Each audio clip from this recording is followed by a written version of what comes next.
in different time zones. And many thanks for having accepted to participate in at our workshop, despite of your commitments. And I think that the topic of our workshop becomes more and more popular among academics. At least there are much more publications than, say, 10 or 15 years ago, my observations. And I can observe achievements. There are more information about non-recognized states and territories. This issue is politically very important. That's maybe why there are more and more scholars who are interested in non-recognized states. I am very glad that a lot of excellent experts in this field participate at our workshop. We represent 11 countries in West Europe, in the post-Soviet space, in North America, and it's really so surprising, and we are very glad with it. Some words about our agenda. Unfortunately, Giulia Prelitz-Oltramonti cannot join us this time because of family emergencies. And we have 30 minutes more. We can spend this time as we want. Maybe we can use it for discussion, for maybe a longer break, whatever. We are not, our schedule is not as tight as we planned. And each of us will have 30 minutes for presentation, as I have already told you, and you are free to use this time as you like. Maybe I think the optimal option would be to talk during 20 minutes, 20 to 22 minutes, and to spend 7, 8 to 10 minutes for discussion. And we have a discussant at the end. His or her time is very limited, but because of time constraints, anyway, I think it can be useful. So I give the floor to John O'Loughlin, who chairs our first session. Please, John. Yeah, good morning, everyone. Good evening. I don't see Scott Pegg on here, is he? Anybody see him? Scott, where are you? Are you on here? No, I don't see him. Okay. That's interesting. All right, well then we can just wait until he joins. He's in Indiana University, so I think they're on Eastern time, so it's not too early. Anyway, Vladimir, do you and Alexander and Nikita want to start? And then we'll, if Scott joins, we'll go back to him. Is that the best option? Yeah, thank you. Okay. All right. So again, we're skipping over the first paper, which was Scott's talk about Somaliland. And instead, we're going to Vladimir and colleagues talking about uncontrolled territories, types, dynamics, and directions for research. So this will be an agenda setting opening, which is good. And hopefully Scott will come soon. All right. Okay. So, dear colleagues, I think that we think that non-recognized states are a particular case of a much larger phenomenon of non-controlled territories. The world political map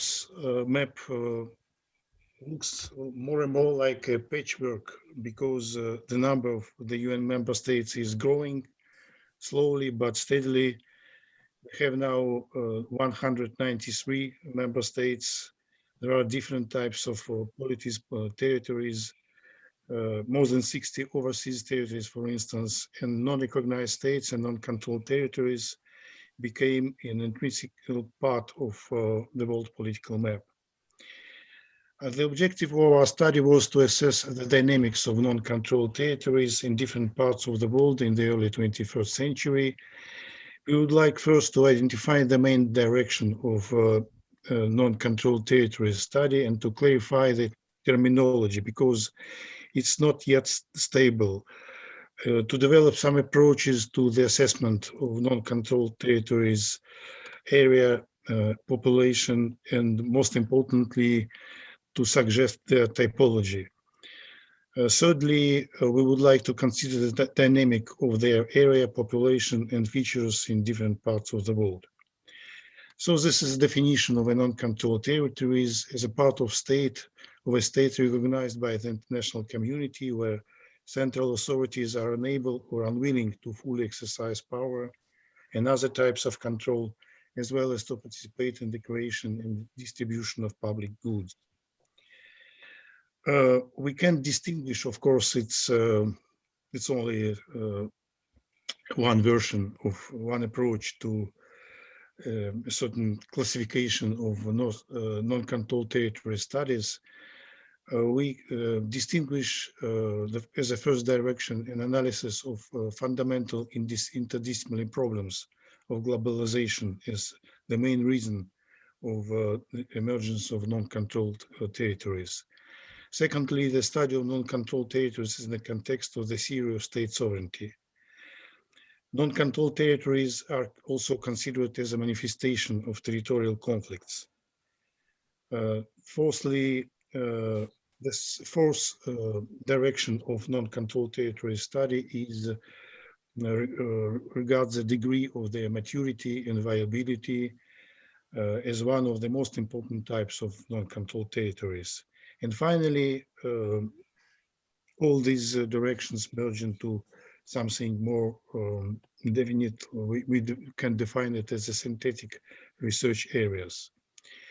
In theoretical terms, the emergence of non-controlled territories is a result of selective processes of globalization, which determine the relation between integration and regionalization, debordering and rebordering.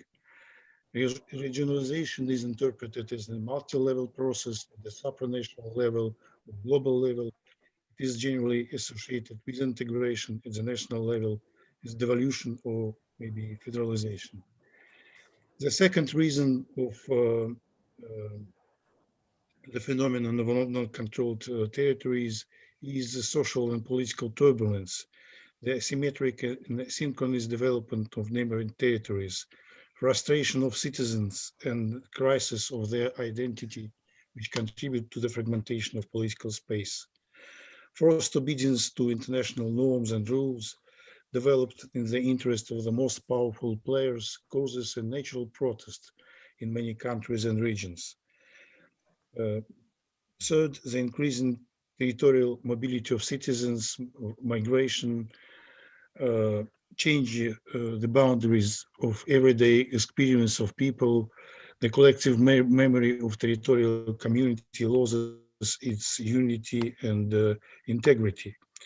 Most countries are multi-ethnic, and the formation of non-controlled territories is a result of the complete failure of the ruling regime in creating a common political identity for the entire population. Maybe the best example is Africa, where most countries have arbitrary state borders drawn by in the colonial time.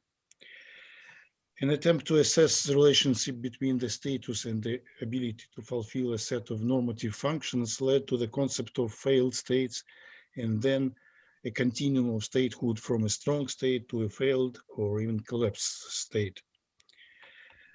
The second direction is, studies of sovereignty, which is now considered as not as a binary concept, but as it is interpreted as divisible and measurable. Sovereignty, as it is well known, has external and internal manifestations. And what is important to stress is that the developed internal sovereignty can eventually be converted into external sovereignty and vice versa. The question is how to measure sovereignty. The external and internal legitimacy or sovereignty of the state is assessed differently, of course. Some authors deny the principle, the very principle of territorial integrity, since it is supposedly leads to the perpetuation of the existence of weak state.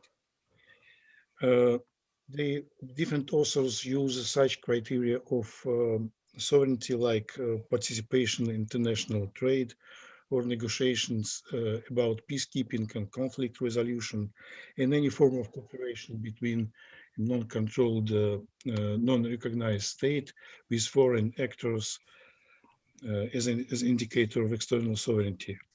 External sovereignty can also be defined as the ability of a state to control the flows of people, goods, and capital across its border, non-interference of external actors in its affairs as an international legal basis of equal rights with other states. Large differences in the nature of relations between external actors and unrecognized states, from military intervention to partial recognition and the degree of their involvement of international relations are now well described. The third direction is regards non-controlled territories as manifestation of territorial conflicts. The phenomenon of secessionism is interpreted as a kind of territorial conflict or as a conflict of state formation between the central government as a non-state group. Of course, secessionist movements are one of the main sources of the emergence of non-controlled territories. De facto secession, the fact of preparation from the separation of the parent state, as Fyodor Popov has shown, does not always imply desire of a new polity for legal separation, and this concept can be called collateral secession. A characteristic feature of this approach is the focus on the initial causes of the conflict, its driving forces, continuation, and consequences, as well as the impact on international relations. Primarily, the scholars paid relatively little attention to what is inside non-recognized states and territories, non-controlled territories. By the way, it's interesting. The interesting question is how many unrecognized states are there in the world? Different authors count different numbers of such polities, from 13 to 34, 18 or 21. It depends on criteria, approaches. There is no consensus between the authors. So now scholars since approximately the late 2000s study more and more the degree of maturity and viability of non-recognized states as a type of non-controlled territories. The focus is on the reasons of their viability, stable identity, support for the ruling regime, support from the patron state, strong economic base if it exists, geographical location, as well as and others. A special attention is paid to internal legitimacy of unrecognized states. It is understood as compliance with normative democratic criteria and support of political leaders by citizens. Like sovereignty, legitimacy is divisible and measurable by sociological and other methods. Unrecognized states are often divided into territories with an undeveloped statehood, rebel states, as Rostislav Torosti called it, or ungoverned territories, according to Fyodor Popov, and de facto states that have all features of a sovereign state with the exception of external recognition. They use also the different terms quasi-state or pseudo-states. There are some differences, but generally they can be considered as synonyms. So the synthetic approach to non-controlled territories includes an extensive use of multidisciplinary methods and theoretical concept. A particular attention is paid to the issues of real territorial control, which is very difficult to measure. And we will consider this problem a bit later. This is an example of the use of a synthetic approach. We try to distinguish, to work out a model of non-recognized, non-controlled territories, in distinguishing different types of them from the black holes till partially recognized states. And this model is based on the following theoretical postulate. First, a decreasing internal and external sovereignty leads to the weakening of recognized states. Then weak and failed states become the main source for the formation of non-controlled territories. The strengthening of the external and internal sovereignty of non-recognized territories leads to the emergence of the de facto states and eventually even recognized states. And this process can be considered as cyclical, of course. It doesn't mean that every non-recognized, non-controlled territory becomes recognized states, of course. It's not a rule.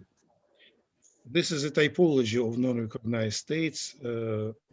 We distinguish between stateless territories, black holes, territories of decentralized control, territories of transit statehood, insurgent state, de facto states, and partially recognized states. You can see our definitions.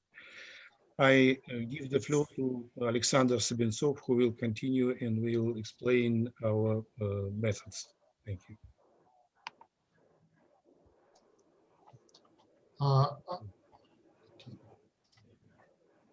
Could you switch your demonstration off? Okay.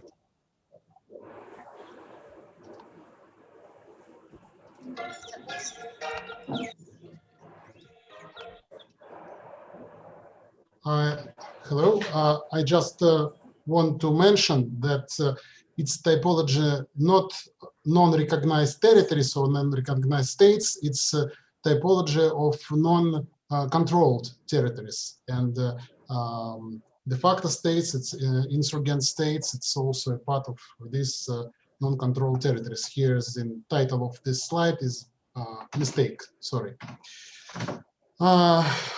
Okay, I think we return to this slide then, but now we switch to another part of presentation, concrete part. We try to select some cases, and for this task we used Uppsala conflict database program. This database contains the most complete information about territorial conflict. And when we when we used this database, we could select 97 cases fit the definition of non-controlled territories. And to this, we added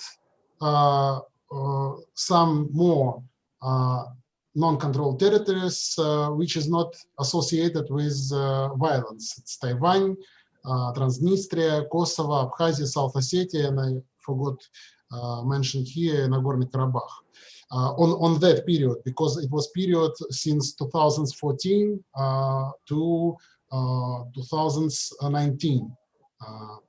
So it was period without big violence.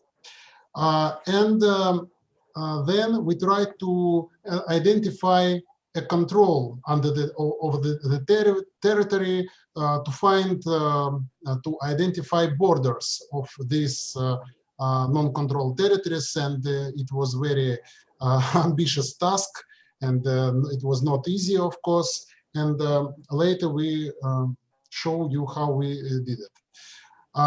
So it's example of using Uppsala database program. It's a situation in Central Africa. This database allows us to establish the location of armed conflict with a high degree of reliability, because a lot of part of non-controlled territories is associated with violence. This database allows us to identify the hot phase of conflict, and crucially important, it's identifying the conflict parties, because in case of non-controlled territories, it's very important that one parties of the conflict must be non-state actors, of course. in each case, we use individual approach to identifying location of border, because we have not special database for this, so we had to use individual approach. For example, for Central African Republic, we used research related with political economy of roadblocks. It was published Danish Institute for International Studies, and it was sorry. We was lucky because it was a good information for us.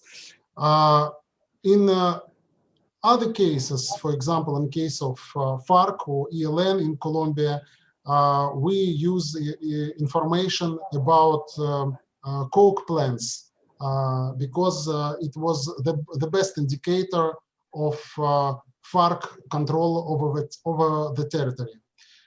So this information about location of such plants is available in UN ODC reports. For Afghanistan, we used information of US Special Inspector General for Afghanistan Reconstruction. The even map of non-controlled territories is available on site of this inspector. So it was really individual approach to each case.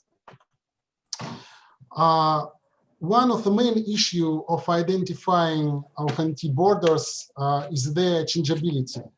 It was a very big problem for us because you can see we take period since 2014 to 2019, and you can see how was changeable the border of non-controlled territories in Syria, for example. And another problem is that experts estimates location of NT borders depends on their political position.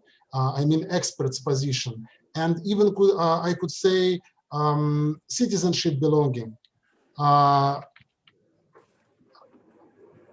And many Russian experts, for example, are prone to overestimate the territory under control of official Syrian government. And Turkish experts, on the contrary, overestimates territory under pro-Turkish group control. Here you can see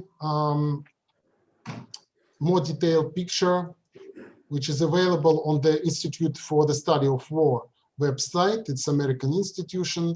According to their data, the significant part of territory is factually controlled by Bedouin tribes, but we know that many of them are supporters of Islamic State, and some of them are fighters of the new Syrian army. So the next step was related with attempts of looking into the black box. We tried to find any statistical information about these territories. Mostly it was number of population, square of area, GDP if it was appropriate, and so on. However, we should take into account that this territory were formed mostly in the weak and failed state that has a problem with statistics even for other regions, which is not involved in the conflict. So we use not only official statistical data of parent states and de facto states authorities, but also estimates of experts, international organizations like United Nations of High Commissioner for Refugees, Red Cross, individual researchers, and so on. And then, based on collected data, we focus on approaches of typology of non-controlled territories. The typology is based on following essential features: its level and types of power control, you can see it here, over the territory, spatial structure of control, development of state institutions, separation of power, especially separation of military and civil authorities, and separation authorities into branches, tax system, electoral system, if it is appropriate, legislation on currency and citizenship. Of course, level of recognition and striving for independence or self-declaration is also important. It led us opportunity to divide ungoverned territories that usually are not striving to self-declaration and international recognition in territories of transit statehood. These polities are striving to self-declaration and international recognition and, of course, to state building. So you can see here first attempt of mapping these non-controlled territories. We mapped it in 2012 with Vladimir Kolosov, and it was related with the fact of Kosovo, South Ossetia, and Abkhazia recognition. And another reason for mapping was because we had grant for in this period. And next period, it's current period, second period, since 2014 to 2019. It's a period related with Ukrainian crisis. And comparing of two periods allow us to identify changes and in NT dynamics. You can see on map that Africa is actively involved in process of political spaces fragmentation. Vladimir said why it happens. It's obviously, and this region is leader in number of non-controlled territories. And the most part of NT are represented by ungoverned territories. There are only 2 de facto states and 3 insurgent states here. In Asia, we have very similar picture. The region is leader in number of population that lived in non-controlled territories. You can see this here on this slide. This is dynamics of territory of non-controlled territories, and here's dynamics of population of non-controlled territories over the world. This region is leader in number of population that lived in non-controlled territories due to very high population density here. Like in Africa, there are a lot of ungoverned territories in Afghanistan, India, Syria. Very specific situation is observed in Myanmar. Competition with a relatively weak central government for local resources has led to the emergence of many paramilitary groups and the emergence of armed conflict. And you know that the central government create a special region, so-called self-administrative zones and divisions, but the real, not official border of these territories were repeatedly changed, in particular when military alliances were concluded between the central authorities with some rebels against others.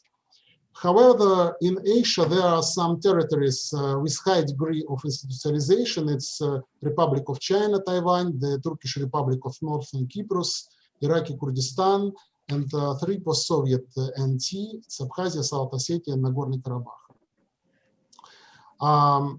In Latin America, the area of NT and number of residents living there have significantly decreased. In the first period, it was NT occupied almost 2% of the region's territory, and now it's only about 1%. And their population decreased from 3% to about 1%, respectively. In this region, a case of so-called collateral secession are most common, since none of the movements in the NT are aimed at legal separation and the creation of a new state. And now you know that FARC and ELN in Colombia and Sendero Luminoso in Peru switched from political fighting to Coca-Cola or to coca cultivation mainly. A similar situation is observed in Mexico, where the Pacific Drug Cartel cultivates cannabis. Europe is the least affected by the NT phenomena. The peak of fragmentation of political spaces here related with the period of early 1990s and related with the collapse of countries of Eastern Bloc. The most of such polities was related with phenomenon of return irredentism. It's a term of Fyodor Popov. This phenomenon is related with the fact that NT sought to join a certain mother state or its legal successor, like Serbia and Krajina in Croatia and Republic Srpska in Bosnia are striving to Serbia, South Ossetia and Transnistria to Russia, and the new post-Soviet unrecognized state like Donetsk People Republic and Lugansk People Republic also want to be a part of Russia officially, according to their rhetorics. Short conclusion, we suppose that NT are manifestation of crisis of statehood, the aggravation of the geopolitical situation in the second decades of the 20th century led to an increase in the number of international conflicts, an increase in the area and population of NT. The emergence of NT is a case of fragmentation of political space on different territorial levels. And we think that typology of NT remains an important problem. Its solution is hindered by the lack of reliable sources of information, lack of comparable data, established terminology, and variety of approaches and point of view on the emergence and formation of NTs. Thank you for your attention.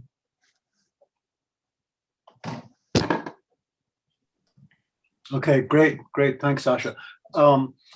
So I see Scott Pegg has joined us. I think he got messed up on the time zones, which is pretty easy to do.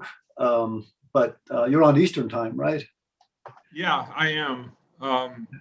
And thank you, John, for sending me the email. I apologize greatly. I had a actually CET clock running this morning, and I looked at it and said 11:20 4:20 in the afternoon.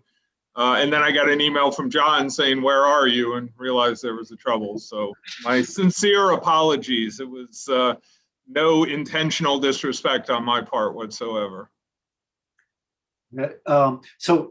Scott, we went to the second paper, the one by Vladimir and colleagues, which again was, so you caught much of it. It was a kind of a global overview of the current state of play. So I think we will ask you to speak now. But before you begin, I don't know if you meant it as a bad pun, but the word ruminant in English also refers to animals that kind of root around in the grass, like cattle and cows and so on and so forth. So I thought that was particularly appropriate for Somaliland. Did you mean that, or was that? I did, and there's a whole discussion on what term I used and why and how to define it. So okay, great, that was wonderful.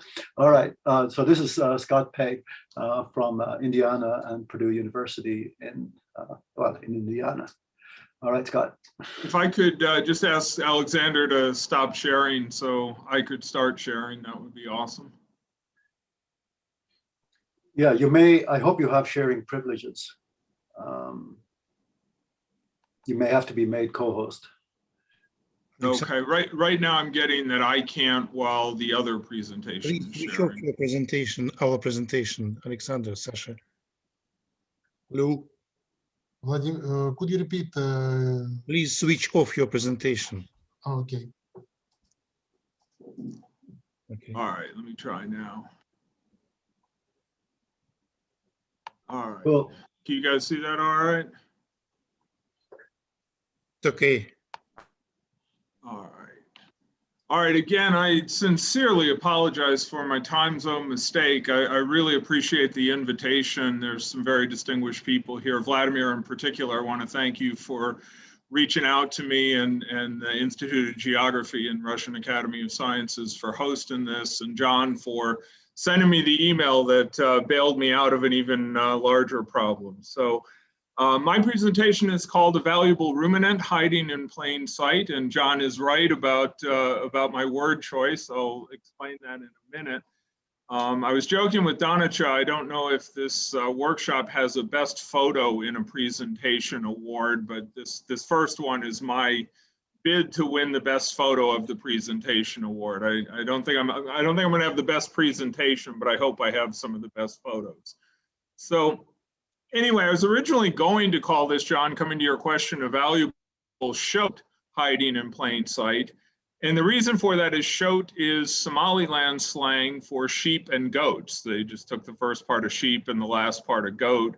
And they use that when they're talking about sheep and goats lined up in Berbera waiting to be exported.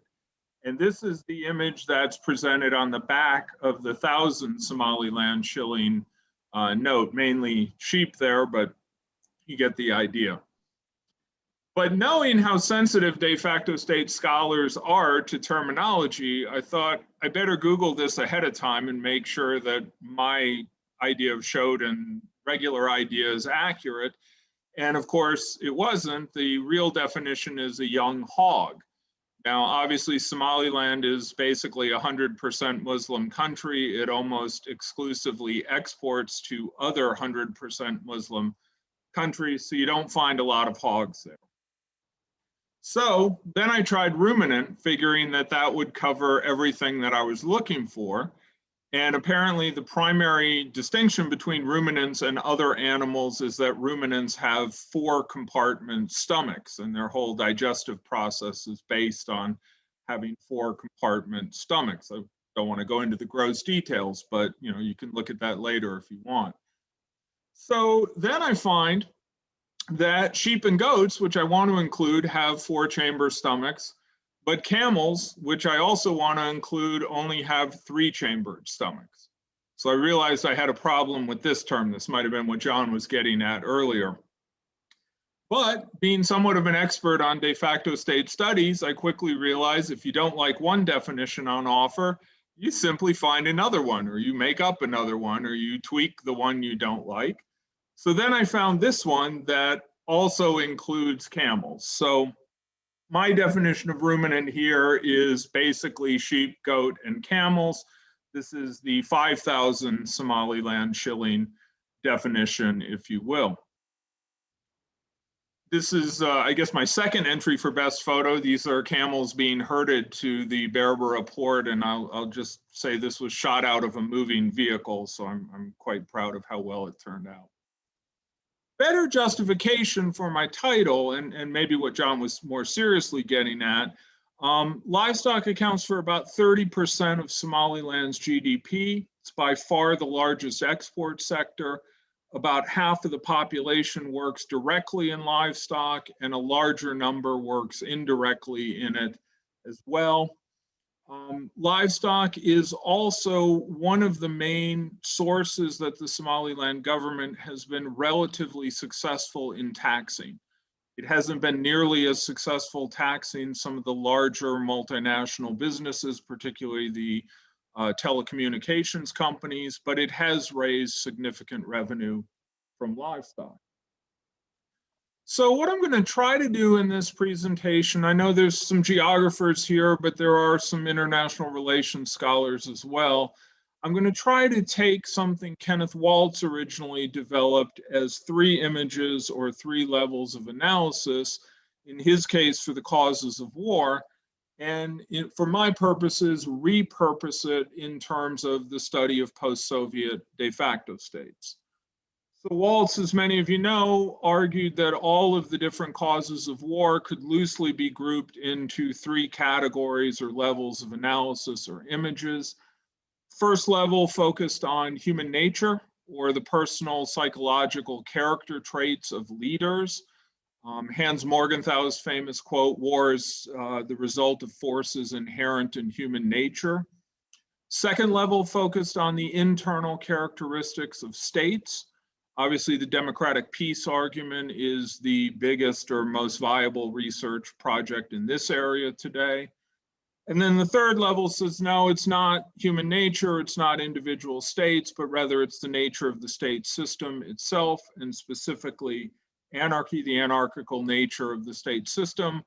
Wars occur because there's nothing to prevent them from occurring. So what I'm going to try to do in this presentation is repurpose Waltz's three images and argue that there are three images in the study of post-Soviet de facto states, and that beyond that, this study could benefit from the inclusion of a fourth or another level of analysis that would look at comparisons between Somaliland or other non-Eurasian, non-post-Soviet de facto states and some of the post-Soviet de facto states. So what I'm going to term the first image of post-Soviet de facto state studies is the detailed, empirical, often fieldwork-based study of individual cases. And this work has without question dramatically improved our knowledge of these cases or specific dynamics within these cases.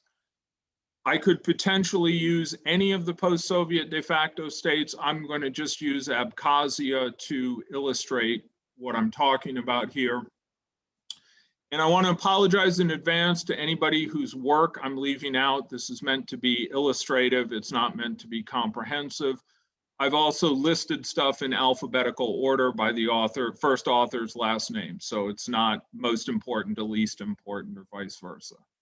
So as examples of this first image work, Baki, O'Loughlin, Toll, and Ward's work on state building in Abkhazia, Hoch, Kopachek, and Barr's work on civil society in Abkhazia, Kerslide's work on the engagement policies of different actors toward Abkhazia, Kolsto and Blackisrud's article on the role of the ethnic Armenian vote in Abkhazian democracy, Donach's article on electoral politics in Abkhazia, O'Loughlin, Kolosov, and Toll's Inside Abkhazia survey data.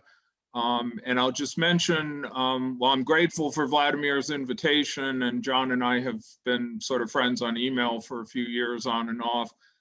There was about a 48-hour period in my life where I hated all three of you guys for this article because I thought I would just read it quickly, and then I found myself taking pages and pages of notes on it. It was so much information. It took me much longer to get through than I had originally imagined.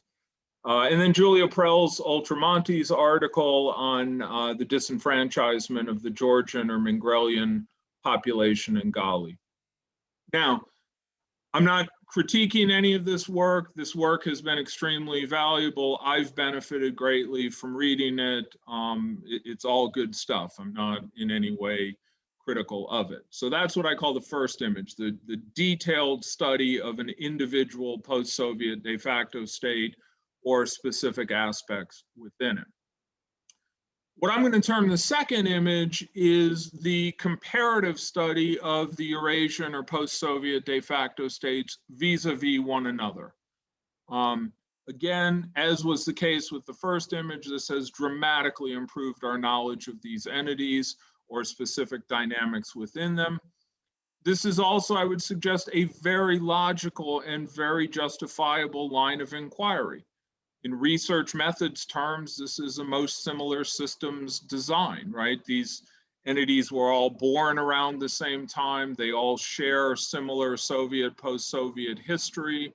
They're broadly in the same region. Many of you that are on this presentation today have relevant linguistic skills for doing work there. There's a lot of good reasons to study these entities comparatively. So again, as was the case with the first image, I'm just going to list some representative work in alphabetical order. Ike and Martin Mulder's work on earning sovereignty in Abkhazia and Nagorno-Karabakh, Lawrence Brower's overview of de facto state studies in this area, Nina Casperson's work on democracy in these cases, Colstow and Blackisred's work on state and nation building in these cases, Dov Lynch's book, Sergei Markadonov's work on political and security dynamics, Obi Chain et al.'s Secret Lives of Unrecognized States, O'Loughlin, Kolosov, and Toll's comparative survey of attitudes in 4 of these cases.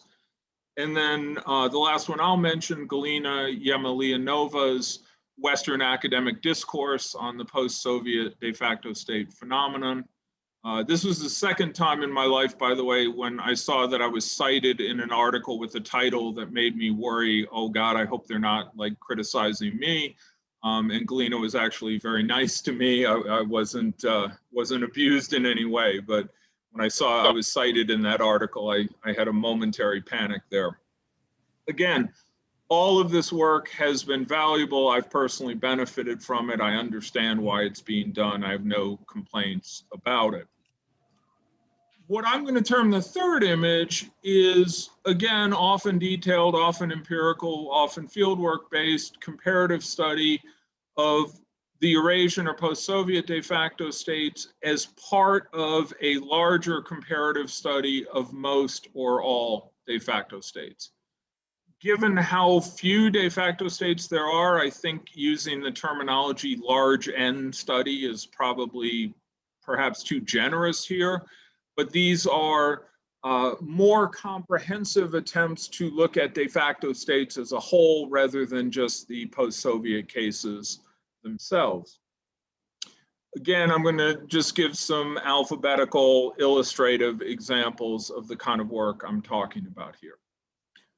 So Ike and Raoul Tumla's work on normalization, Nina Casperson's book, Nina's article on recognition after Kosovo or pursuit of recognition after Kosovo, Adrian Floria's attempt to create a data set, on de facto states.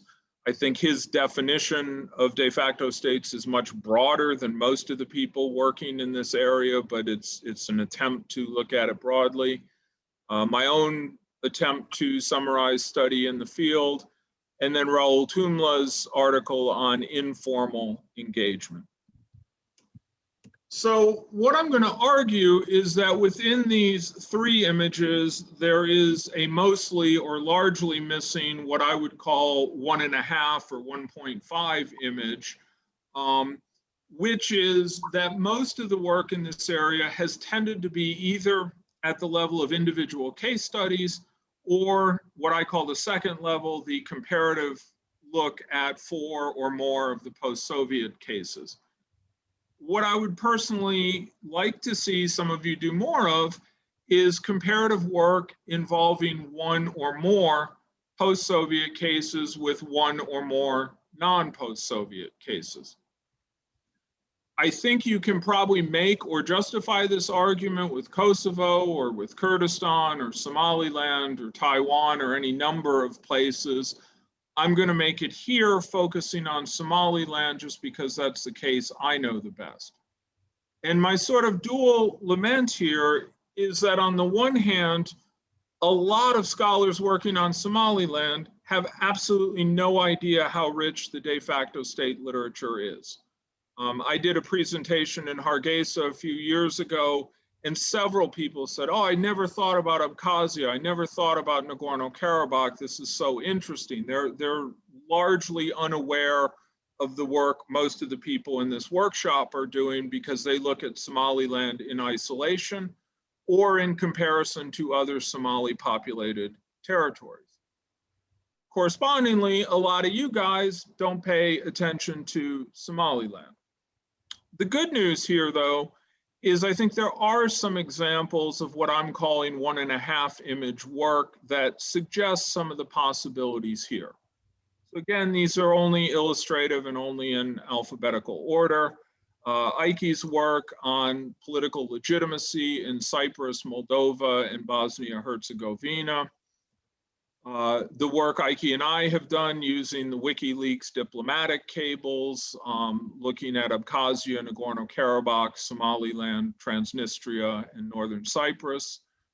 Giorgio Comai's really fascinating article comparing post-Soviet de facto states to small dependent island jurisdictions. Daria Isashenko's book on Transnistria and Northern Cyprus. Kerr Lindsay's work looking at Abkhazia, Kosovo, South Ossetia, and Northern Cyprus.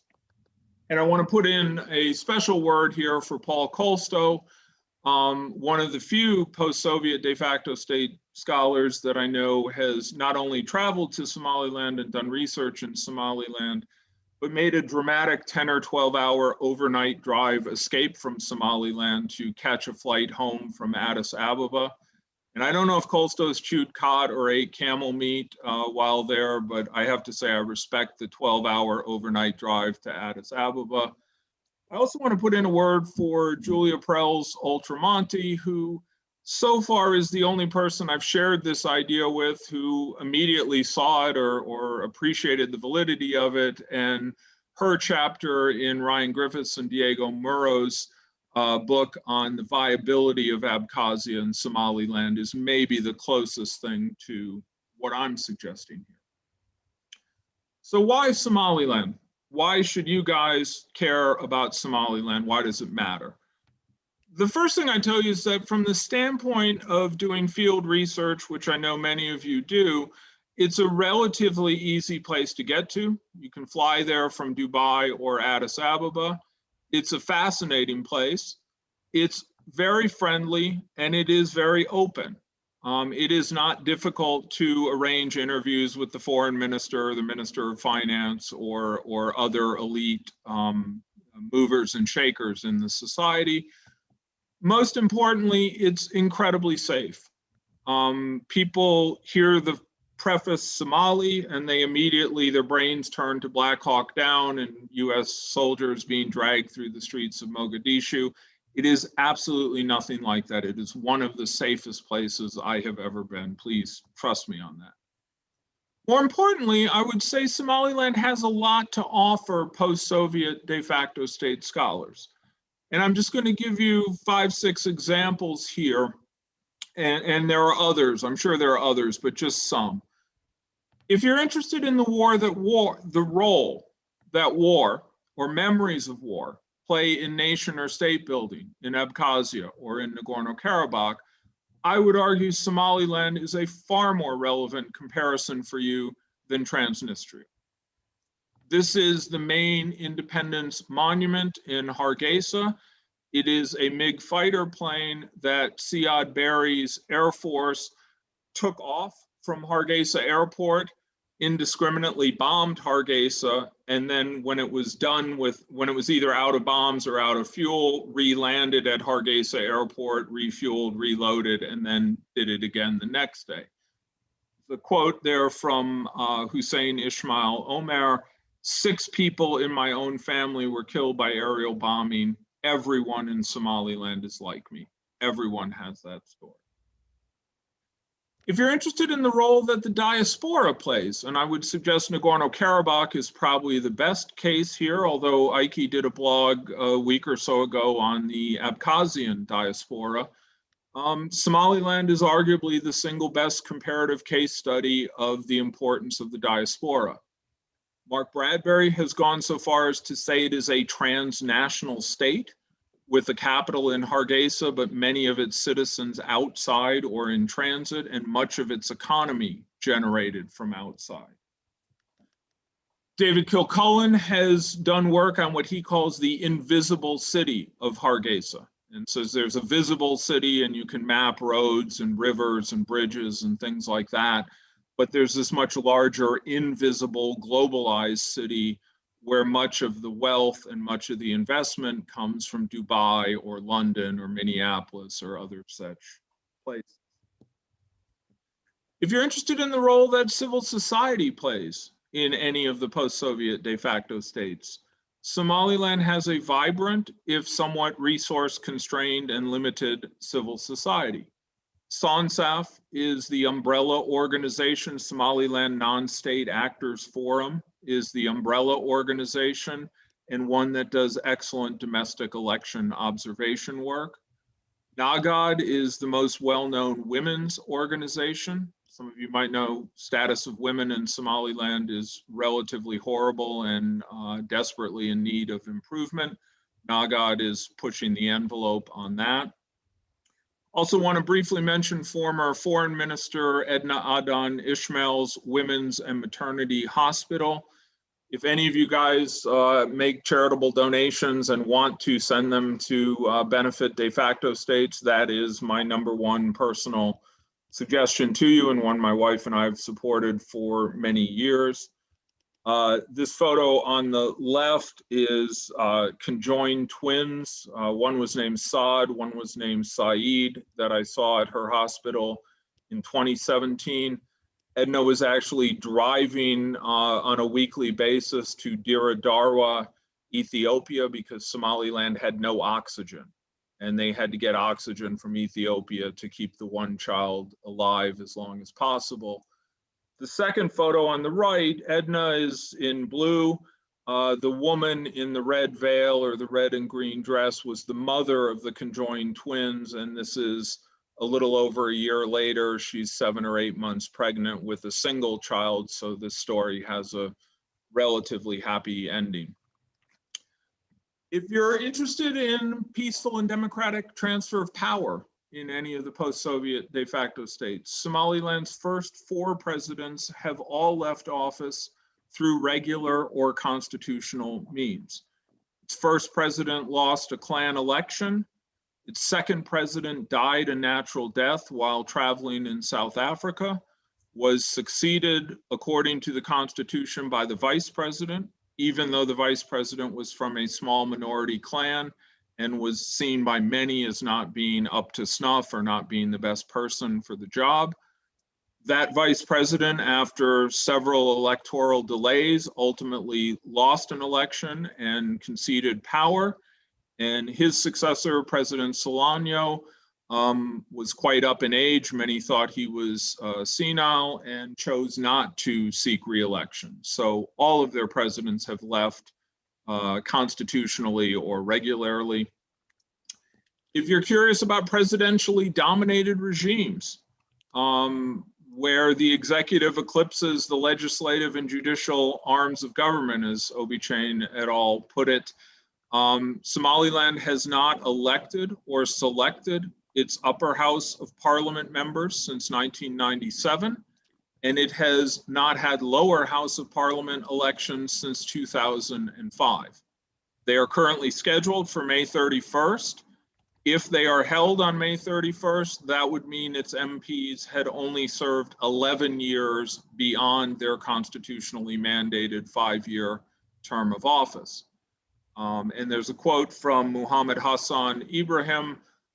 When the opposition won parliament in 2005, they initially celebrated, thought they'd achieved something, and then realized they had nothing. Once they took control of the parliament, they realized it really didn't count for very much.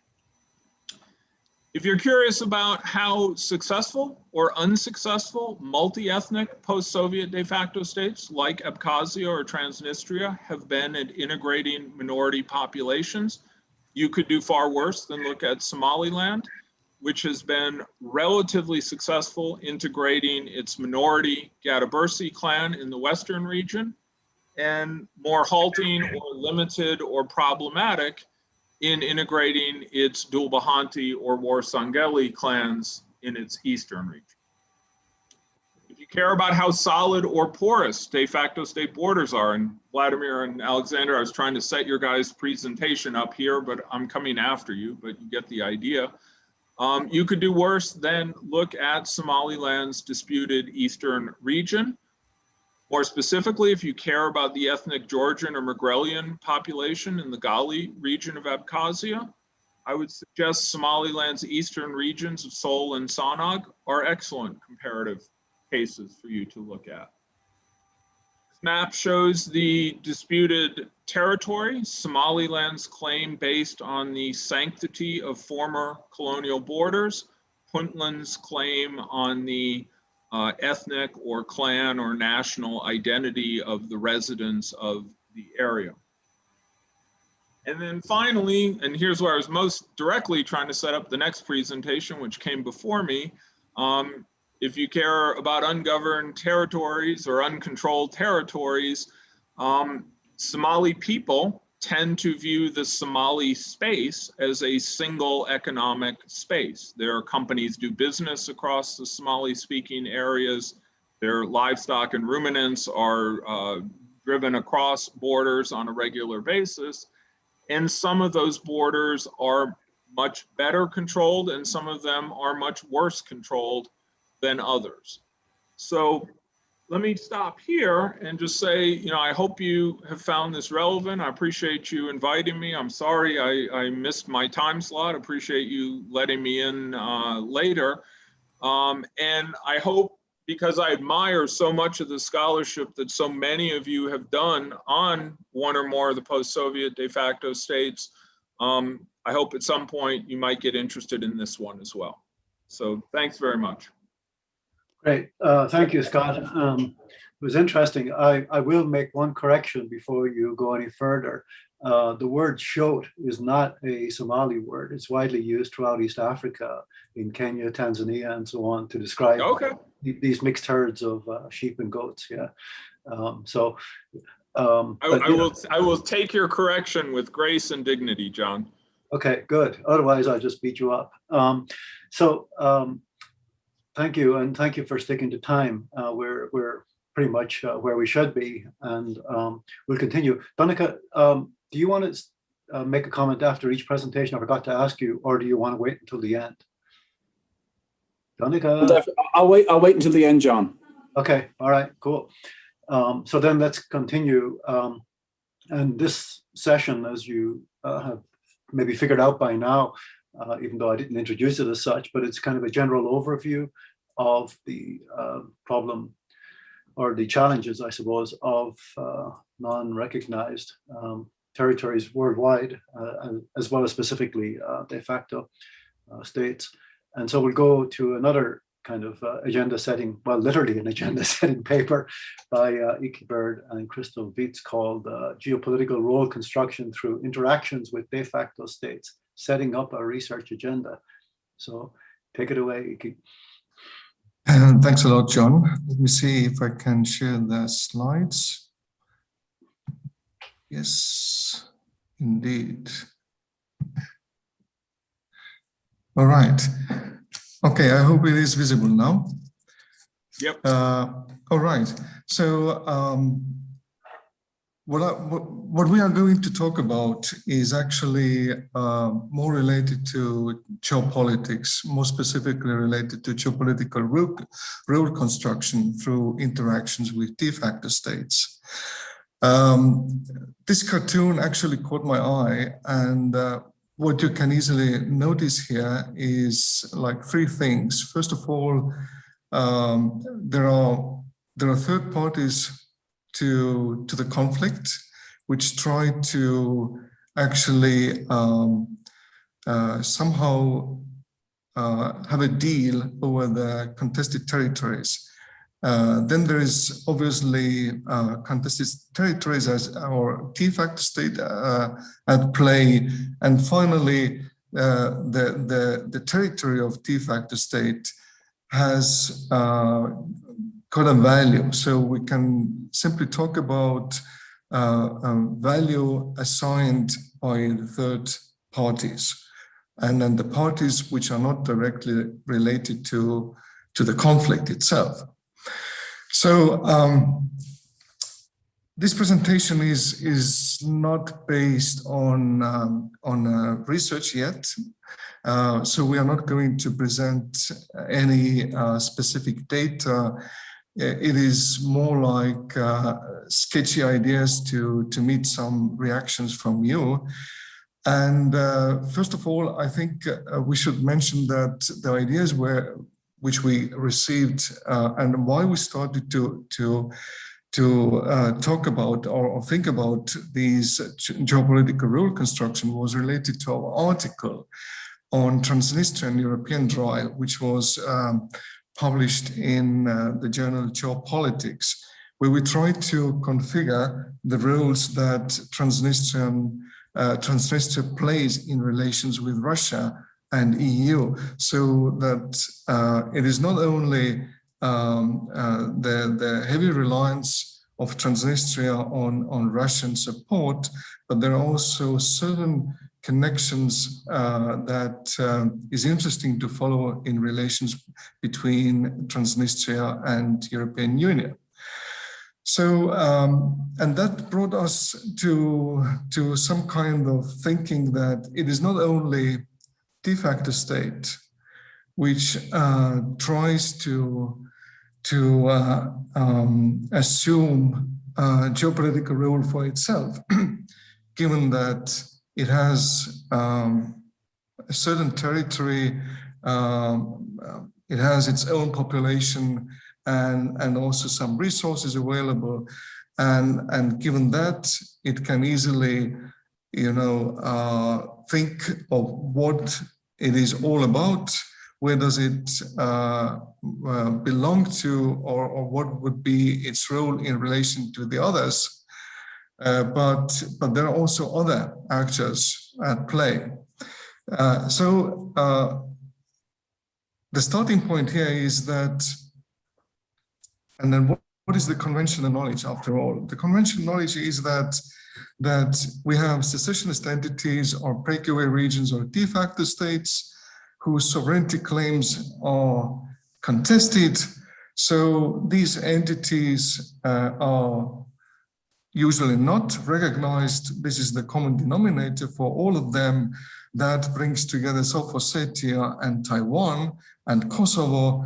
Although in other aspects they are all different, then they usually rely on external player, usually a patron state, because otherwise their existence will be questioned and there will be a problem to survive. And then reliance on a patron state again, that defines the level of dependency. And the level of dependency actually demonstrates how much capacity to act one or the other entity has. So it is then closely related to the agency of the de facto state. And having this in mind, you can easily see how realistic is then to see the expectations related to de facto state declared goals. Presumably, if there is more population behind, there is a clearly defined territory with a good location, geographically speaking, enough resources available. This all makes the capacity much larger, and that could give a good reason to go for independence claim. But also the other things can play out in a reverse direction. Let's say less population, smaller territory, less resources means more reliance on patron state, and that can also lead to unification afterwards, I mean, as a declared goal. And there can be also the third version, which we usually know as a redefined partnership with parent state, and that actually applies only to the Turkish Republic or Northern Cyprus. But even that has been questioned today, given that there's a new leadership now in Northern Cyprus with new goals in mind. So this all actually now reflects to assumed geopolitical role, and this is like inside perspective. Given these, let's say these geographical markers, population, territory, resources, and the way how de facto state can easily define who they are and what would be their role in let's say in world politics. But we should also bring in the external players. And we should always see that actually there is a kind of triangle where de facto state is in the center, and in each of these points, or in each side of the triangle, you have different players like patron state, parent state, and the third party. And in this respect, the most important connection here is between de facto state and patron state, and also de facto state and third party. Also assuming that the third party and patron state itself is also somehow in competitive situation, in rivalry situation. So as to de facto state and parent state relation, then this is not decisive element here, because these views are diametrically opposite, because de facto state has actually got an idea to break away, to have a separate life in itself, and parent state definitely wants to get back the territory that has tried to secede. So here we can't see so well these kind of roles playing out, but in other ways it works quite well. So in this kind of relationship, and this is now the external kind of background, external side of finding out how de facto state has been defined, and the role of de facto state is defined by the patron state, and also the third party. That explains actually where, geopolitically speaking, de facto states locate. What are their geopolitical roles to play? And then we can say that this is a constant ongoing process of negotiations and renegotiations, where these roles are continuously tried to define. On this slide, and that belongs to well-known Saul Cohen, you see the geopolitical fragmentation of the world on the 21st century. Like Saul Cohen on his previous drawings or mappings, he has always pointed out the shadow belts, gateway regions, compression zones, implosion areas. But when we now try to locate different de facto states on this map, you see these like flashpoints appearing on the map, starting with Transnistria, then Southern Caucasus, Abkhazia, South Ossetia, Nagorno-Karabakh, but then also Cyprus, Somaliland, then Taiwan, and finally Kosovo. You see that all these de facto states, they locate in geostrategically important regions. They locate in regions where usually the great power interests collide. And that makes these places very, very important. So that is also the reason why we should expect to see some value to be assigned by the third states and also by patron states to de facto states. Here I give the floor to Crystal. Thank you, Eiki, and hello from me as well. On this slide, what Eiki and I aim to do is to map out interest in de facto state defined by geographical markers for the different actors. And I immediately have to say that this is a somewhat simplification or a generalization, that if you look at each case in detail, you will probably find aspects that we have missed from this table. But we mapped some of the aspects or these value markers that we figured sort of the most important.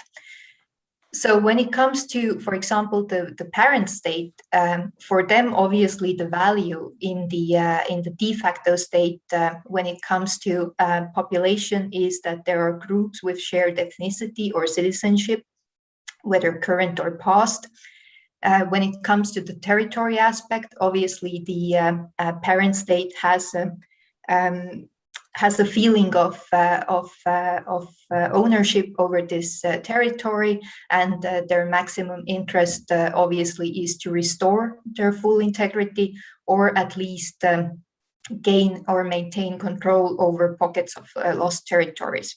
And obviously there's a material base, some resource values for the parent states as well that the de facto states can provide, and I will talk about this material base aspect in more detail a bit later.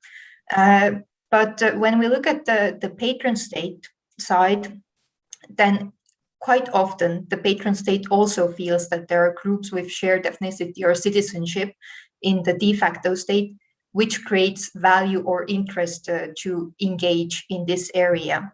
But when we come to the territory aspect, then more often there are two levels of interest. One is sort of more immediate, the interest to gain leverage, usually towards parent state in the immediate regional competition for power and for importance. But on the bigger scale, obviously, the patron state is interested in the de facto state territory for its geopolitical advantage. And of course, the de facto state could also provide some sort of material interest for the patron state. And then when we look at third parties, and these could be a wide variety of actors, starting from individual states to international organizations, obviously it's more difficult to gauge their interest, but one sort of important aspect usually is that when there's a diaspora involved, then the third party might feel more willing to engage. And for the third party as well, the reason to pay attention to the de facto state is to gain its own geopolitical advantage. Now, when I said that I will come back to the material base a bit later, now this is the point. As you can see on the resources aspect, the material base, we have kind of kept the same for all actors. The material base of the de facto state doesn't necessarily change, but of course the different actors have different levels of interest and might gain different levels of value. And this might easily sort of result from, for example, from geographical location. For example, usually the parent state and the patron state are very near, quite next to the de facto state, so they would have probably more to gain from the material base. They could use, for example, arable land, energy resources, or various metals, etc., what could be found on the territory. For the third party, usually, or again, I'm somewhat simplifying here, but the third party is usually a bit more removed. So for the third party to assign value to the de facto state based on the material aspect, it depends on the sort of, for example, energy resources, or again, on some valuable metals or whatnot that could be found on the the de facto state territory. And what this mapping exercise shows us actually is that when we look at the parent state aspect or the parent state interest, then we would argue here that obviously for the parent state, the geopolitical advantage is of lesser importance. Of course, there can be cases where gaining territory, control of the territory of the de facto state can also advance the geopolitical position of the parent state. But for them, usually it's more about this sense of justice, sense of ownership and control. This is why we argue here that Heikki already hinted at it, that the parent state is not as active in directly trying to not as active in directly trying to shape a geopolitical role for the de facto state. In fact, I would actually argue that for the parent states, it's in their interest to try to diminish the role of or diminish assigning an individual role, a geopolitical role for the de facto state, because for them it's more about sort of assigning them as rogue provinces, so they do not want to elevate their interest. So Heikki, next slide, please. Okay.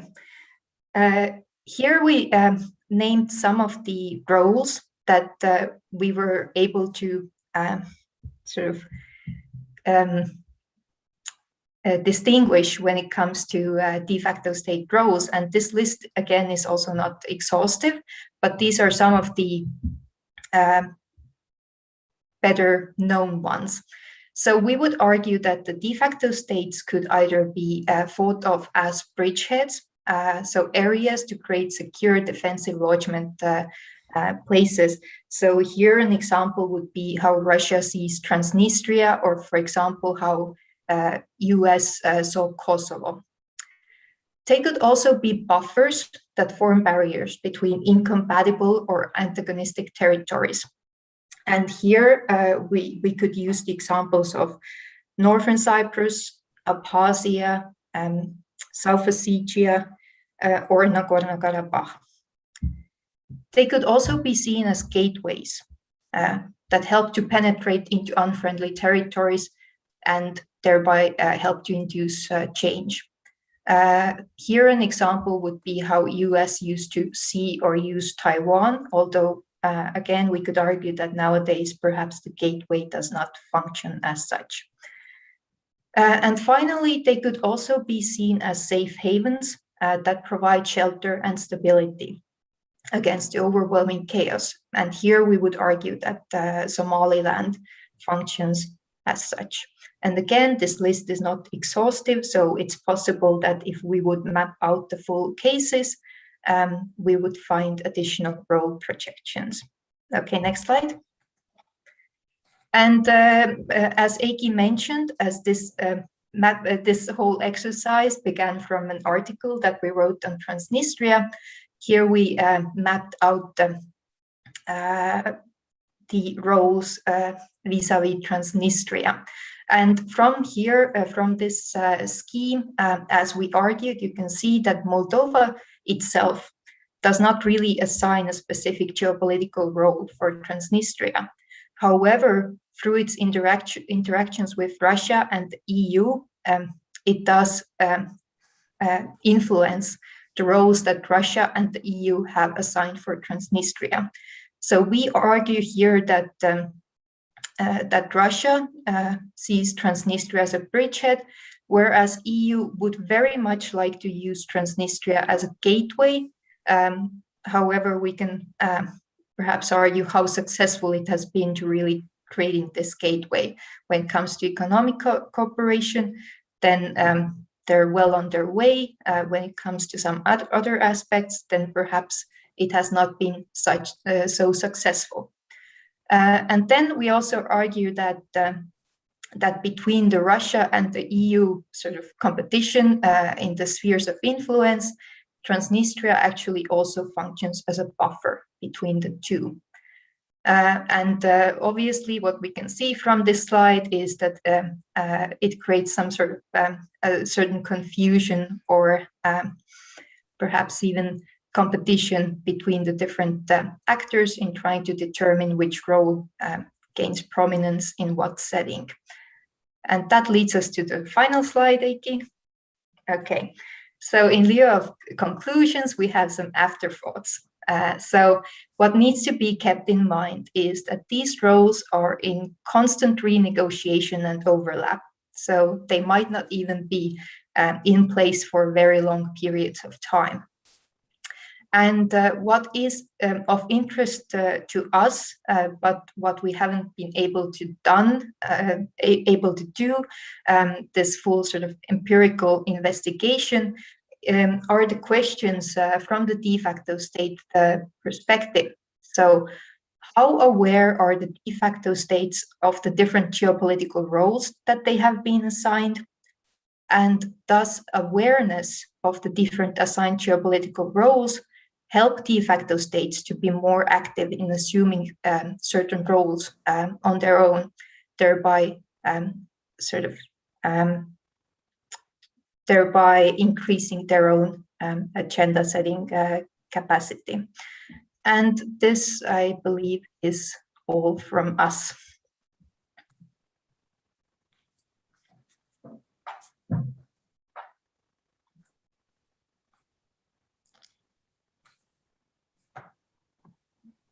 We can't hear you, John. Okay, now it's turned on. I had to stand up. We are about 5 minutes ahead of time, which is okay. It gives more time for discussion. So I think we'll go to the final paper in this first session, and then we'll turn to Donica and then an open discussion at that point. By the way, there are possibilities to put comments on YouTube, and Nikita had forwarded a comment from our friend Fabrizio Eva, who reminded us that at least 10 years ago, he mentioned Somaliland as a forgotten example. As Scott was emphasizing, maybe it's an example we should pay more attention to. But I have a general comment along those lines later. I'll hold it until we finish. But again, one can put comments on the YouTube channel, and then somebody, Nikita, I suppose, will forward them on to us. Anyway, let's turn to the last paper, and this is from Nino Kamaglidze from the University of Chichester in the UK, and it's titled, Does Recognition Matter? Patronal Intervention in De Facto State Domestic Affairs. So, Nino. Hi, everyone. I'm going to try and share my PowerPoint presentation.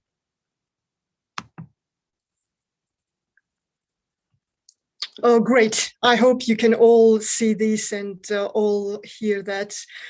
It's not as sophisticated, I'm afraid, as the lovely PowerPoint presentations that we've seen in the 3 papers before. And I don't know what Eiki and Crystal were talking about. Their presentation seems very, very complete and wholesome to me. I'm Nino Kamaglidze. Those of you who don't know me, I'm a senior lecturer in international relations at the University of Chichester in the UK. I also teach at the Conflict, Peace and Security Studies program at the Open University of Catalonia. I'm very happy to be here. Thank you so much to Vladimir who invited me. Very interesting presentation so far, and I'm looking forward to our discussion and the next set of presentations. Really nice to see so many familiar faces and names that I have not seen in such a long time, and also some of the names that I certainly recognize, but I've never really put faces to names. So lovely to meet you all, even if online. So as John mentioned, today I'm presenting a joint paper, a co-authored paper with Helge Blakisrud from the Norwegian Institute of Foreign Affairs, Tam Tagelashvili, who's also a researcher at NUPI and also a PhD student at the University of Oslo, and Paul from the University of Oslo.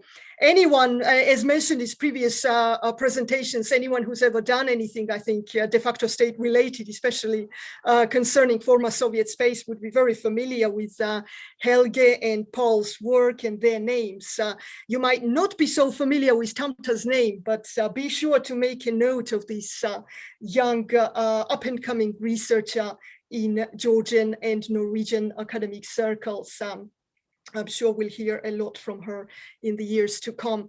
So I'm privileged really to be presenting this joint paper.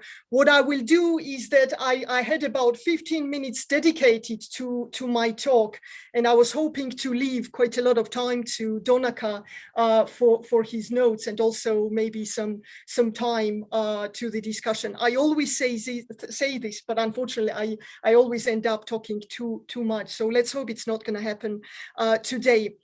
Helge was really hoping that I would have a kind of very complete, wholesome paper ready to present today. I'm so sorry to disappoint my co-authors, but unfortunately, this is not the case. I still don't have any concrete findings to give you yet.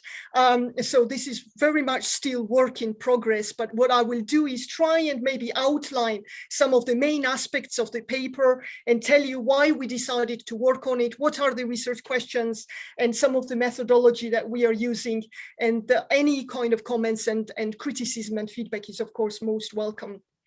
This paper has been sitting on my desk for forever now, embarrassingly for a really long time, and I have to apologize to my co-authors that it's not quite as complete, and I have not really seen the version that I'm working on at the moment.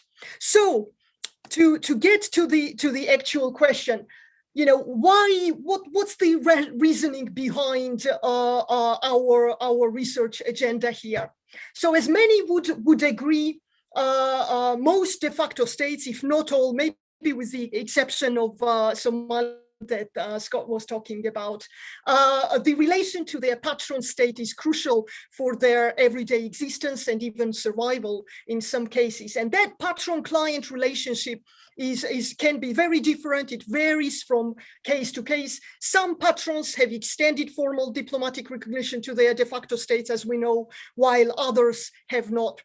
So what we are trying to do in this paper is explore the consequences that patron recognition versus patron non-recognition may have for this patron-client relationship.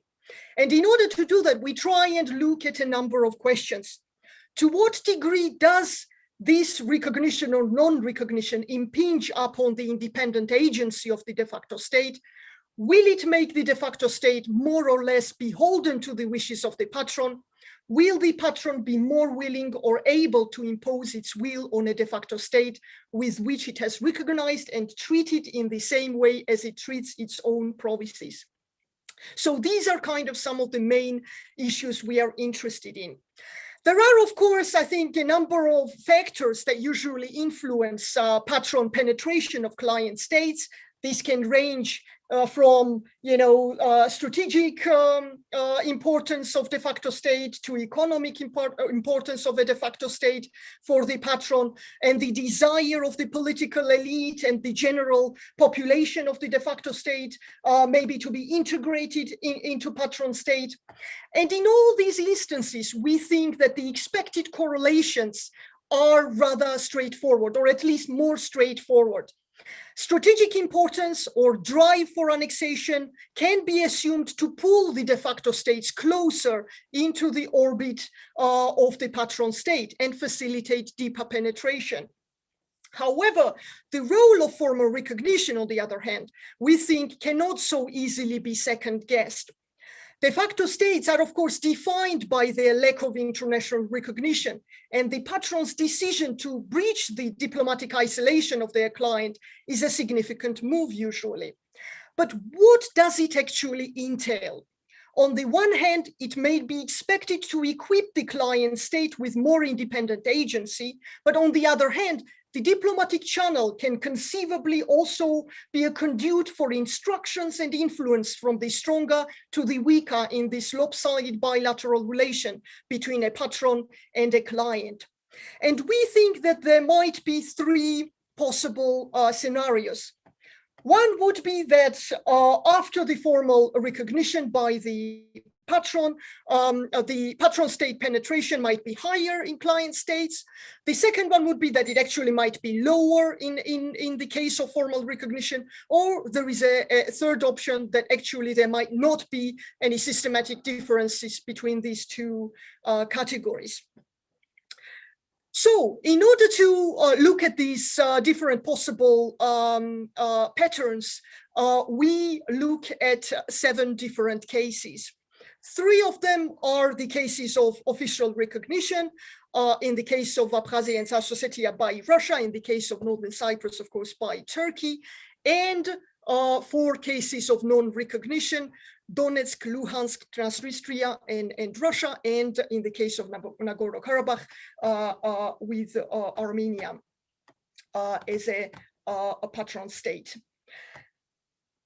We do recognize, of course, that this is not a large N study, but we still think that for comparative purposes, these cases can nevertheless produce some kind of meaningful results, since we're trying to kind of look at what we think is quite a few kind of cases of generally considered de facto cases. And I guess Scott might be quite happy that we did incorporate one non-post-Soviet case in our study.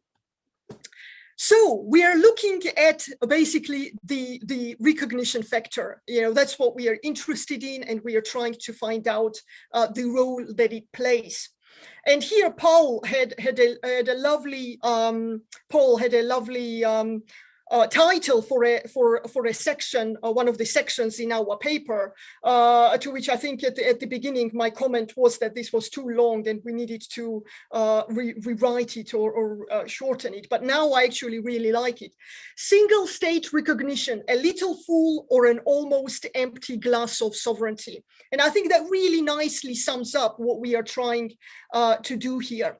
So I think many of you would agree that most studies do not distinguish between completely unrecognized states and partially recognized states, and treat them often under the same headings, either de facto states or even sometimes as unrecognized states. But can we assume that there are no differences between these two categories, de facto and unrecognized states? And if we cannot make this assumption, then what are these differences? Many would argue, I think, that these days, no state is totally sovereign, and with the internationalization or the cultural and economic globalization, the classic, that Westphalian understanding of sovereignty as total and indivisible state power has largely been eroded, and so on and so forth. I won't go into great detail here, but I think many would also agree that it remains a fact that a recognized state is more able to act independently on many arenas than an unrecognized one. And hence, I guess we could argue, enjoys a high degree of sovereignty. And I've got a quote here from Stephen Krasner: although sovereignty might provide little more than international recognition, that recognition guarantees access to international organizations and sometimes to international finance. And what we are trying to do in this article is that I guess we are saying, if this is the case, does it follow from this then that partially recognized states have a higher degree of sovereignty than those that stand completely outside the international society of states? Or can the opposite be argued, that recognition by only one state leads to a loss of sovereignty? And I'll quickly bring here example of Abkhazia and South Ossetia that were, as all of you know, recognized officially by Russia in August 2008. And 2 years later, 2 scholars, Cooley and Mitchell, had argued that, and I'm quoting them, perhaps ironically, the territories have gone from enjoying de facto independence as unrecognized states to becoming almost de facto parts of the Russian Federation in their new status as independent states, end of quote. And I think many scholars and certainly, policymakers and many on the ground, in places like Georgia, for certain, would agree with that. And even Nina Kasperson, for instance, back in 2011, has argued that the vital support of the patron, with or without diplomatic recognition, undermines the independence of unrecognized states and undercuts their strategy for gaining international recognition by undermining their claim to independent viability and making them seem like puppet states. And I think that term, puppet states, is of course often used, whether in literature or in everyday discourse, as a pejorative term when it comes to these territories. But I think what Nina Kasperson herself has argued also is that relationship, within with the patron state is frequently conflictual and not as straightforward as the popular image of puppets would have us believe. And I think that's what we are trying to explore further in this paper as well.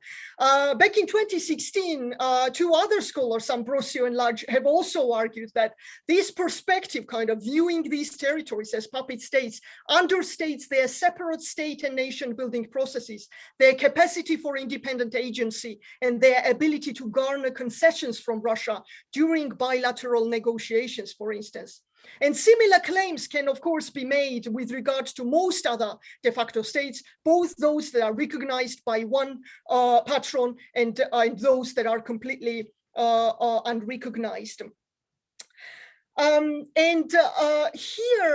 I guess, what we are trying to do is engage also with some of the terminological chaos that often is associated with this field, and the difference between, when it comes to agency of these territories, between de facto states, unrecognized states, and puppet states. We look at Scott Peck's, Scott's definition and engage with his definition of de facto states in the paper and patron states. And I won't go into greater detail here, but what I wanted to point out is I know Eiki is present here as well. We do also engage very closely in this paper with Sandra Kamilova and Eiki Berg's very sophisticated quantifiable index that they've developed back in 2011 to distinguish de facto states from puppet states, where they focus on relations with the patron. And I think their index is suitable for our inquiry in particular, and we use their method of measurement as a baseline for a modified index to determine to what degree formal patron recognition correlates with state penetration into de facto states. So how formal patron recognition affects state penetration in the client state. And we do that again, I won't go into greater detail into the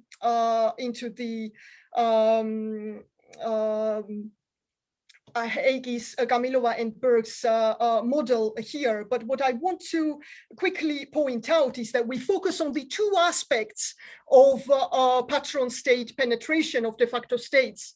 And the reason for that is that we consider these two particular to be most critical for the de facto state when it comes to retaining sovereignty and agency. So one is the military sphere and the other one is the administrative sphere.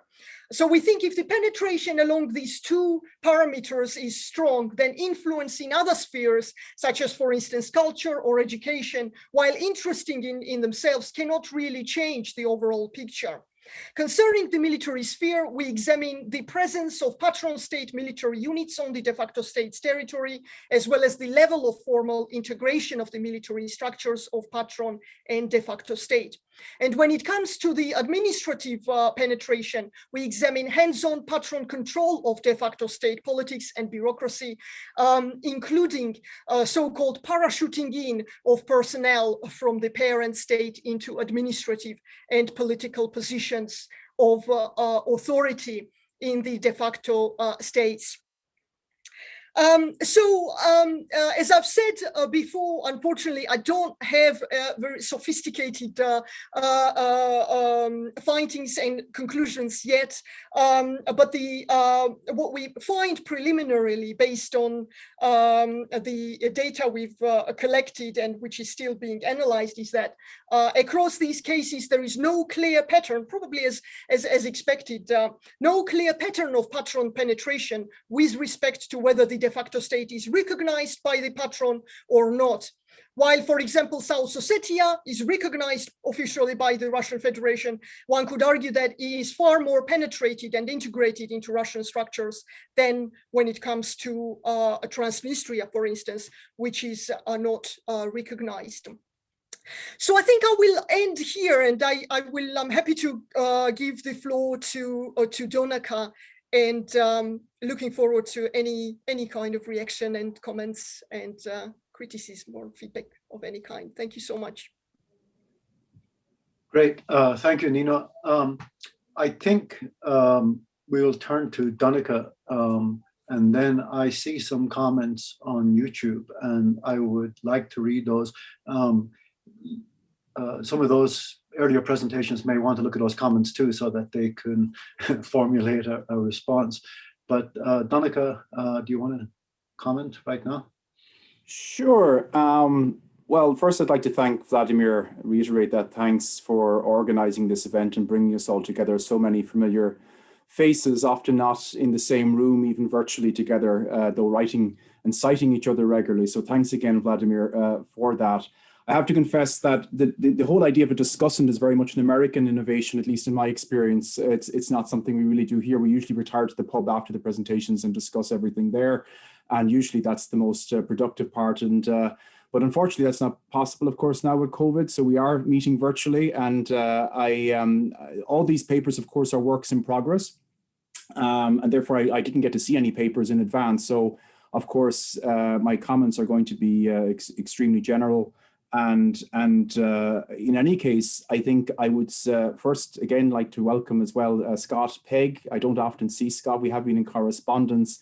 I always wonder how Scott feels to be the founding father of de facto state studies, you know, because you always think of like George Washington or people like that when you think of founding fathers. But here we have, you know, still with us, the founding father. And it is great to see him still active, still challenging us. I was particularly, of course, impressed with the call to arms for more comparative work between post-Soviet cases and non-post-Soviet cases. I think that is really important, and it is a very pertinent observation that we tend to stay within our own regions, our comfort zones, and that we should kind of stretch ourselves and look at other cases that are outside those comfort zones. And I think that you have led the way in many respects, Scott, in that. So hopefully we'll follow that trail, having been set down the challenge. And Vladimir, of course, brought to our attention that there has been a proliferation of scholarship on de facto states. And that demonstrates how the topic has grown in importance in politics generally. Of course, it's been my experience, and surely some of yours as well, that not only do scholars take an interest in the politics of de facto states, but sometimes the politics takes an interest in the scholars. But that's another story, perhaps for another day. I know that there's several of you here with direct experience of what I'm talking about. But I think the reasons for this proliferation of scholarship, which is very welcome, of course, for people like ourselves, is that I think initially the study of de facto states, when Scott was furrowing that lonely path back in the late 90s, was that they were initially viewed, I think, as transient phenomenon and therefore unworthy of detailed scrutiny. And this, of course, was bolstered by, I guess, historical experience. I mean, the examples from history were either that de facto states just simply disappeared, like Katanga or Biafra in Africa, or as in the case of, for example, post-communist examples like Gagauzia or Chechnya, they just simply were reincorporated into the state from which they tried to secede. And then there was the narrative, which Nino mentioned briefly in her presentation, this kind of narrative put forward by the parent state often, or the base state, that these were essentially puppet regimes with no autonomous dynamic of their own, no agency. And that was sometimes implicitly or explicitly accepted by scholars less familiar with the topics. And that's another reason why for many years, I think there wasn't that much written about the regions. And then they were often perceived to be difficult for researchers to visit. And again, Scott dispelled that notion with Somaliland. And I have to confess, I would be one of those people who would have said, yes, Somaliland sounds like a dangerous place. It's great to hear that Scott's dispelling that. I was also tempted to go and observe those elections that Scott observed back in 2017, I think it is now. Didn't get to go, always regretted it. Would love to go this year, of course, but COVID restrictions will probably put a dampener on that, assuming they do go ahead. And so there has been a growing literature. I think also it's due to the fact that they've simply stayed, these de facto states, contrary to expectations. They're still here, often 30 years later. So we can't simply ignore them anymore. They are now a feature of international society. And therefore, I think we have to look at them in all their diversity, because I think there's a tendency as well, to treat them as rather a homogeneous group of entities. And in the same way that recognized states are different, we don't often compare Sweden and Somalia, for example, though both are recognized states. I think it's important to emphasize, how different unrecognized states are. In terms of territory, for example, Somaliland is considerably bigger than Ireland, we'll say, for example, whereas somewhere like Transnistria is the size of an Irish county. It's a huge difference. Or in terms of population, for example, you have somewhere like Taiwan with probably about 25 million people, or South Ossetia with 35,000. How can we compare, these kinds of places? And then, of course, there's different levels of recognition. There are those which are completely unrecognized, which was, for example, Somaliland prior to 2020. When it opened up relations with Taiwan, another unrecognized state, or you have relationships between the unrecognized states, they recognizing each other. You have that little batch that many of us focus on, which have at least one recognition from a UN member state, but no more than 10. So places like Abkhazia, like Northern Cyprus, like South Ossetia, and then you have those, you might say, on a more elevated plane, which have at least 10 UN member states recognizing them, places like Kosovo, places like Taiwan, places like Palestine. So they're very different. And I think that's brought out in some of the presentations, but also in a lot of the literature, which most of us here are addressing. And I think taking the longer view, I think, change is a constant in human history. States die, new states are born. This was far more common in the past than it is today. I'm speaking to you from Dublin, and a century ago, Ireland was a contested state. Dublin was the seat of an unrecognized parliament, which the rest of the world didn't recognize. It was sending emissaries around the world looking for recognition. It was turned down at the Paris Peace Conference because, of course, Ireland was part of the British Empire, which was victorious after World War I. So unlike the Estonians, which were part of the Russian Empire, or the Georgians, which were part of the Russian Empire, or those who were escaping the Ottoman Empire, the Austro-Hungarian Empire, they managed to get recognition. And that also leads us to another reality, which of course we're very familiar with, that recognition is often a political process rather than a legal one. And the intersection between politics and law is something that I think continues to engage us as well.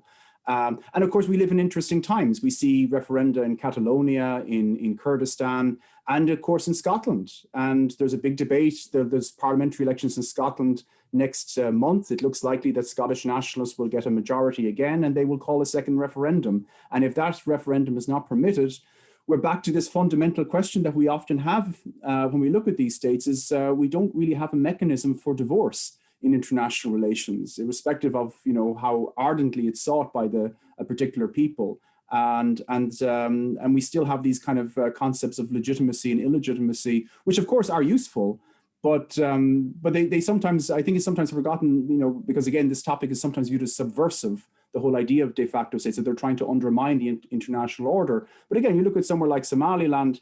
Somaliland is trying to join the international order.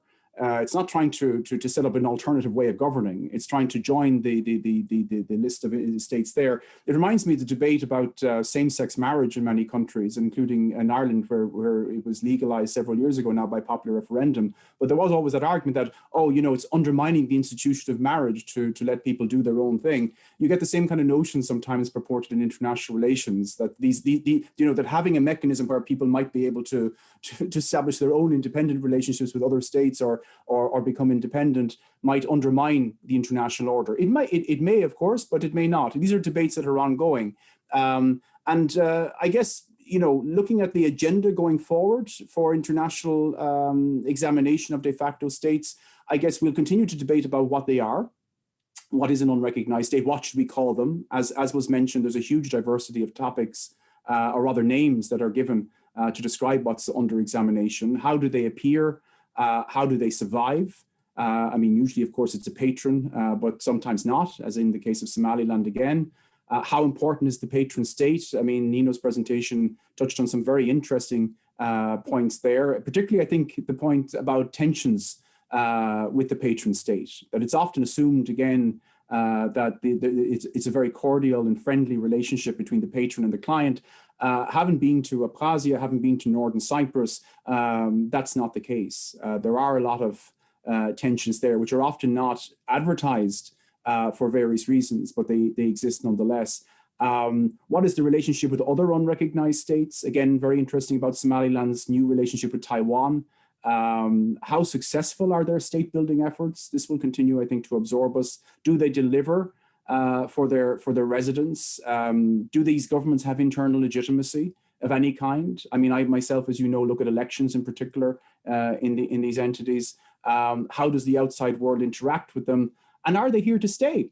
There's a lot of material there, and they've been touched upon in all of these presentations. And as I said, they're works in progress. So it's exciting, I guess, that we're getting a preview of the research of the future, because I imagine that these presentations will evolve into papers and publications in the not too distant future. So again, I'll just stop there and reiterate my thanks to Vladimir for providing the opportunity to get together and to discuss this kind of new research about this topic, which, as he said himself, is ever growing the number of scholars it's attracting. So great, thanks, Donica, and thank you for those comments, especially off the cuff or extemporaneously.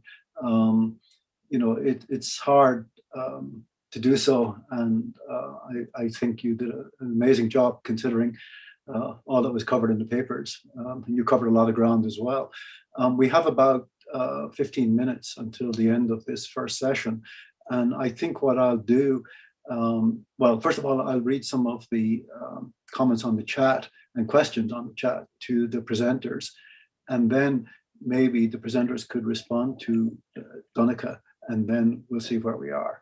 Anyway, there are two comments about Transnistria, and I think this goes to the paper by Iki and Crystal, and they both dispute your presentation or your idea that Transnistria is a buffer between the EU and Russia.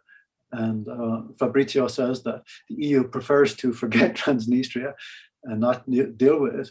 And then another comment from Borodin was about the significance of Transnistria as a buffer. What role does Ukraine play there? Perhaps you two could speak to that.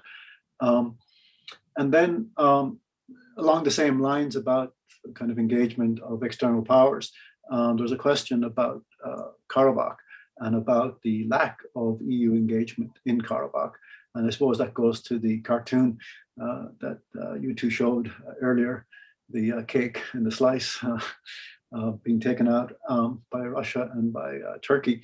And the question was by Freddie, wants to know about the inadequate instruments that the EU have, perhaps, to explain the lack of engagement with Karabakh.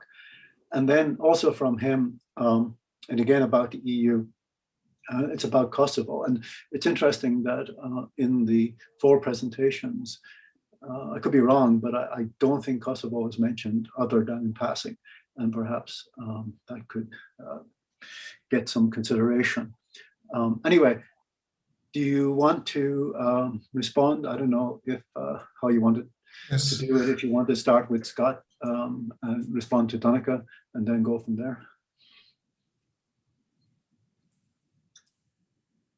Geez, I don't know how to respond to Donica other than just saying thank you. The George Washington. I'm humbled. You know, if I die tomorrow, I'll die a happy man. I appreciate that. Thank you very much.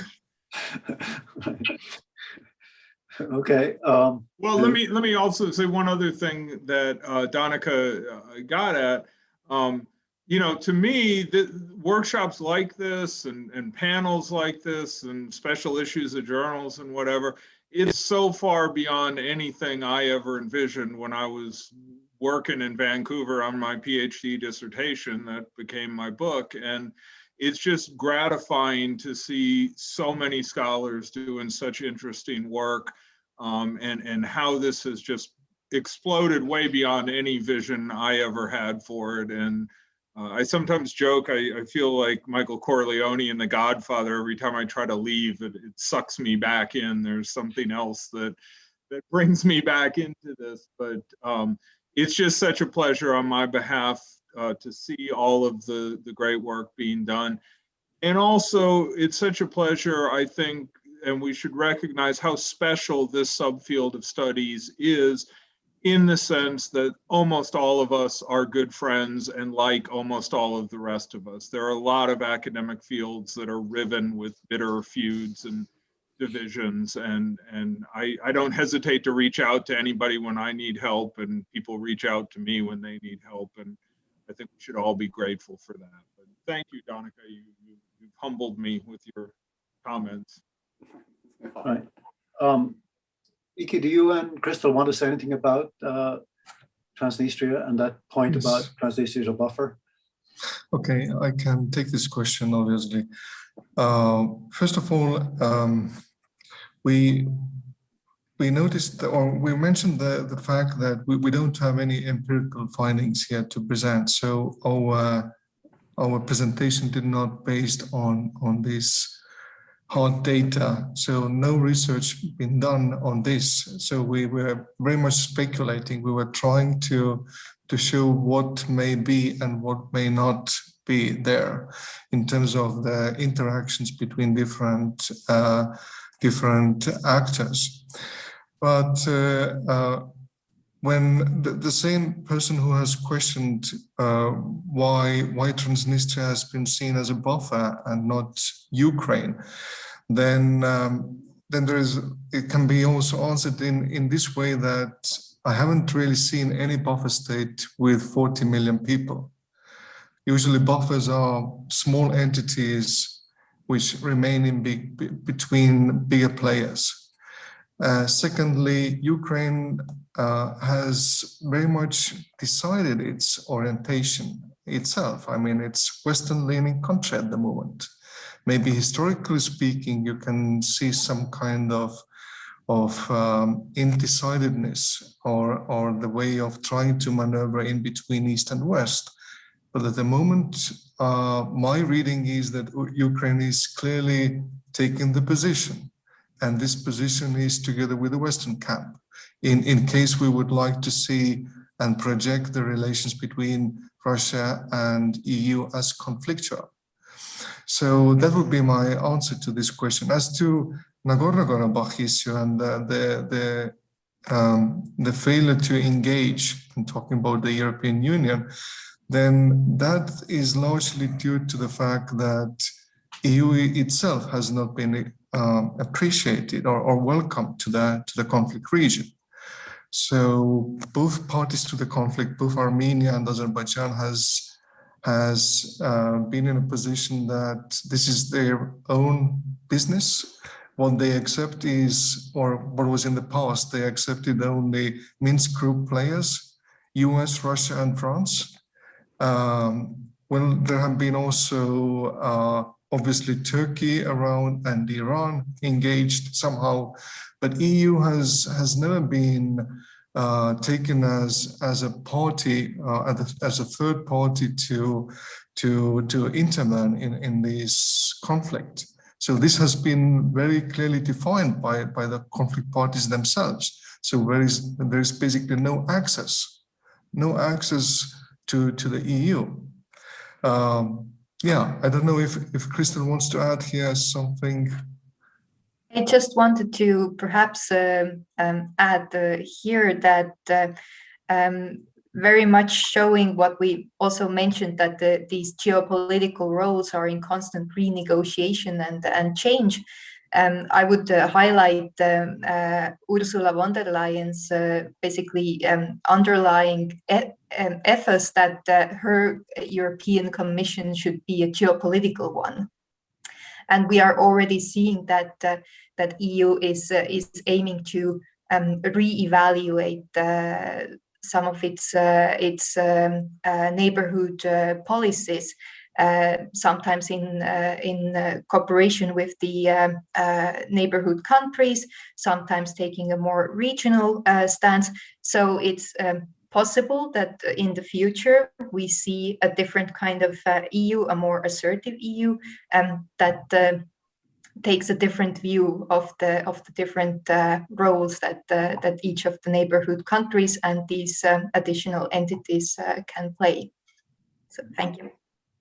Yeah, along those lines, this point about Kosovo, the question or the comment was that the EU in Kosovo invoked the principle of self-determination and in a way treated Kosovo differently than somewhere like Karabakh, right? So I assume that the more involved the EU gets beyond the immediate neighborhood of the European Union, the more it will have to deal with questions like self-determination and where it should be applied and where it can be ignored. There is a question for Nino. I don't know if you see it, but I can read it for you. It's specifically about budgetary independence playing in your analysis of the patron state penetration in the administrative sphere. So, and goes on to mention the concept of a willful puppet. So it's like a willful puppy, like a puppy that is misbehaving like we have here. Anyway, could you speak to that, this idea of how independent a de facto state can be of the patron if it in fact is relying on the patron for almost all of its budget, as in the case of South Ossetia, for example. Yeah, great. Thanks, John. Just to quickly also react to some of the comments that Donaka mentioned. One thing that I wanted to point out in my presentation, and I didn't, is that one of the major reasons, I guess, why we engaged in this, with the topic of this paper was that we felt that there was a lot of anecdotal evidence when it comes to the agency or lack of agency of these de facto states or puppet states or partially or non-recognized states, whatever you want to call them. But we felt, there was no kind of nothing, no real in-depth engagement when it came actually to looking at the whether recognition actually makes a real difference in some of the lives of these territories. So to go back very quickly to Nikita's question, Nikita, thank you so much. What role does budgetary independence play in our analysis? I have to admit that at the moment, it doesn't play much. At least as far as I know. If my co-authors want to jump in here and correct me, please feel free to do that. Simply because I think we just think that none of these are independent when it comes to their budget. So we have not looked at it as a separate entity when it comes to the administrative sphere, if that's what you are asking. But in terms of willful puppets and whether they have any other option or not left, I guess maybe that's what the question is getting to. I think, it's a complicated question, of course, and I don't think I've got a maybe a very good answer to it, or a full answer. But what I would say is that I think certainly they do have lack of options, but that doesn't necessarily mean that they lack completely any kind of agency either. I think there is still quite a lot of what we would say bounded agency that many of these territories still have. So I'm happy to kind of engage with you more, privately over email, but I'll stop talking here. Okay. Thank you, Nino. Vladimir, do you want to respond to Donica or any of the other comments? I would like to.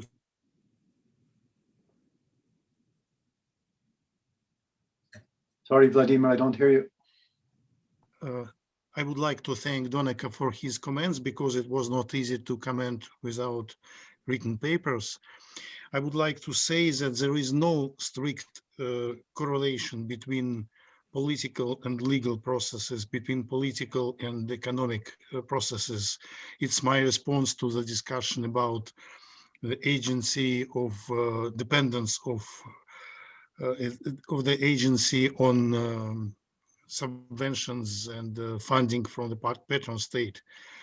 To a certain extent, yes, but on the other hand, there are some protests in non-recognized states against too strong dependence on the patron. So it should be considered individually in each case. Another idea I would like to emphasize is about civilized divorce mentioned by Donica. I am convinced that the number of new states, autonomous units will grow in the future, and we will see the creation of new states soon enough. And ideally, of course, we need the global community needs a mechanism of their recognition. Of course, there are no chances to reach to agree about this mechanism so far. Still, it should be discussed anyway. Thank you. Okay, thank you, Vladimir. Do any of the other presenters wish to make any comments anymore? It's 11:13 here. I have no idea what the time is in your various time zones, but this session is supposed to end at 15 past the hour, so we're almost there. So I did have a general comment, but and I see Fabrizio has another one.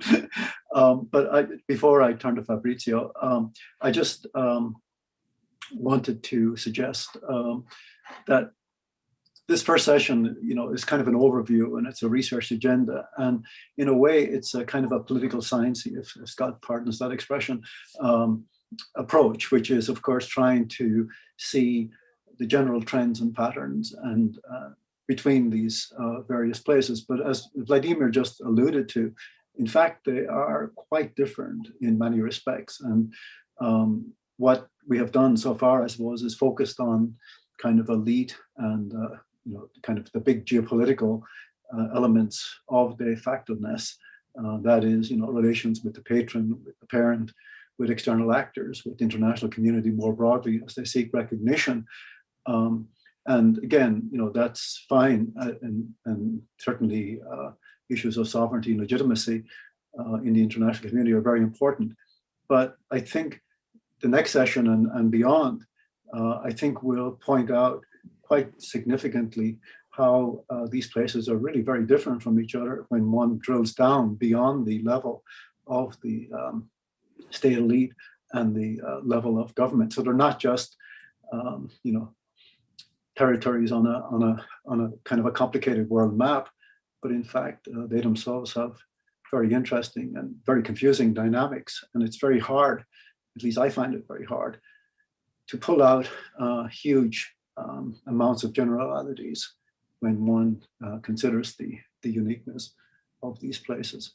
So on that kind of cheery note, I think I'll call this session to a halt, but I turn it to Vladimir and ask the question, what are we doing now? Are we going to convene as planned in 15 minutes, or can we have a longer break and then convene? Because as Vladimir mentioned, the first paper in the next session won't be presented, so we have more time.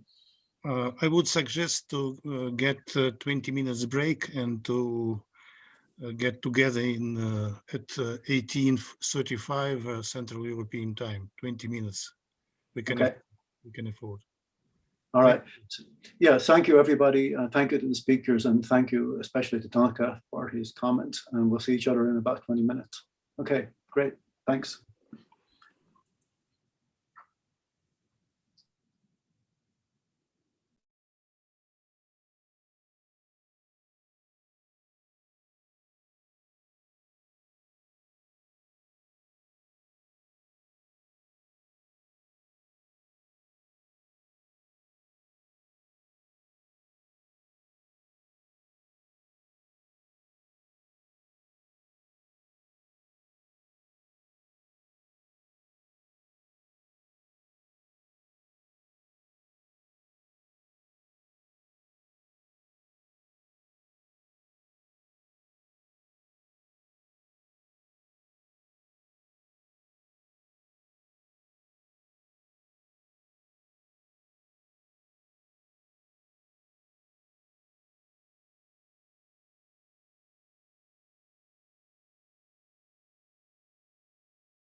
Fabrizio, hello.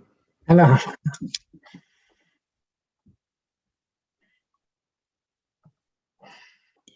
It's not clear who is online. Let's wait for a minute. Okay.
Okay, let's start. It was not difficult to allocate the presentations because we have now two general presentations regarding all post-Soviet non-recognized states, just according to Scott's typology, Scott's review of publications on non-recognized states. And we have two presentations on Donetsk and Luhansk republics. These two cases are much less known than Abkhazia or Nagorno-Karabakh or Transnistria. They are very closed. They appeared not long ago as compared to the other four republics. So that's a pity that Julia had to cancel her presentations, but so I give the floor to Paul Kolstor, please. The floor is yours. Thank you so much, Vladimir, and thank you so much for organizing this workshop, which is it looks so far has been a success, and I'm sure it will also in what we have ahead. So before I start, I would like to preface my talk with some responses to Scott's plea for more comparisons between post-Soviet and non-post-Soviet cases. Although my own paper is on only on post-Soviet cases this time, I think it's very important to do so. And actually, in this large international research project, which so many of you, I mean, Donacha, Jono, Ake, and Scott are part of, we do include both post-Soviet and some other cases like northern Cyprus and Taiwan. Actually, not so much Somaliland, but we could, of course, argue that Somaliland is an interesting case also when it comes to the relationship between patrons and de facto states, which is the focus of our research project, because could ask the question, how is it possible at all to survive in this world as a de facto state without a patron? I have seen some say that Ethiopia could be regarded as a quasi patron for Somaliland, but one final comment on Somaliland is that I would say that the main reason why we should include more focus on Somaliland as a de facto state is that it should not be a de facto state. It is on top of my list, and I think it's on top also of Scott's list of de facto states which should be recognized. It has every right to be so. And the former colonial power, the UK, has said that it will recognize Somaliland tomorrow if only the African Union will go first. So we should spread the word that Somaliland should be a candidate to graduate to full international sovereignty. So my paper then, let's see if I can.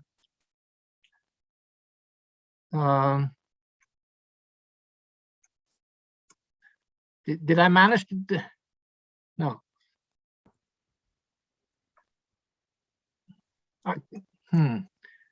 Do you see my? I'm not very good at this.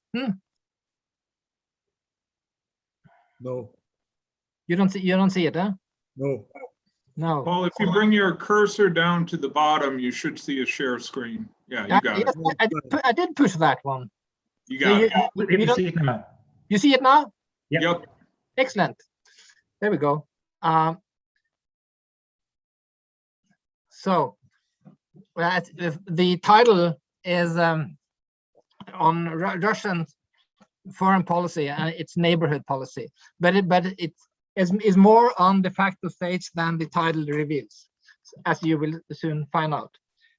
So Russia's system of power has often been described as a consolidated autocracy, but some scholars maintain that the Putin regime, having established itself in complete control at home, also wants to export its political model to other countries.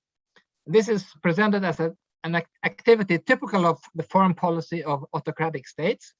They like to see their preferred political rule replicated elsewhere, not least among the neighbors and clients. Autocracies that meddle in the domestic policies of other states in order to engineer an anti-democratic regime change are often labeled black knights. And so in contrast to so-called white knights, that is Western regimes engaged in promoting good governance and civil society across the globe. A substantial body of research has gone into analyzing Russia's foreign policy through this interpretive lens of black knights. These authors believe that they have found evidence for this interpretation in the Kremlin's stance towards virtually all post-Soviet countries at various times, with its heavy-handed support for Viktor Yanukovych in the 2003 Ukrainian presidential elections as perhaps the most egregious example. But an alternative explanation for how autocratic states in general behave towards their neighbors is that they seek to ensure that they are surrounded by friendly regimes, while the guiding principles of other state leaders are of secondary importance to them. In this realist or geopolitical paradigm, autocratic states pursue interests, not abstract ideas. They are pragmatists, not ideologues.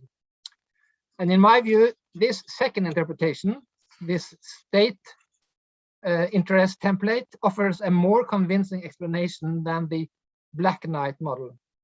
But much of the available evidence is ambiguous. For instance, in what I regard as a very convincing account of the friendly neighborhood friendly neighbor explanation, Luke and Wei has taken recourse to counterfactual reasoning, discussing Russia's attitude towards the post-Shevardnadze regime in Georgia and the post-Maidan regime in Ukraine after 2004.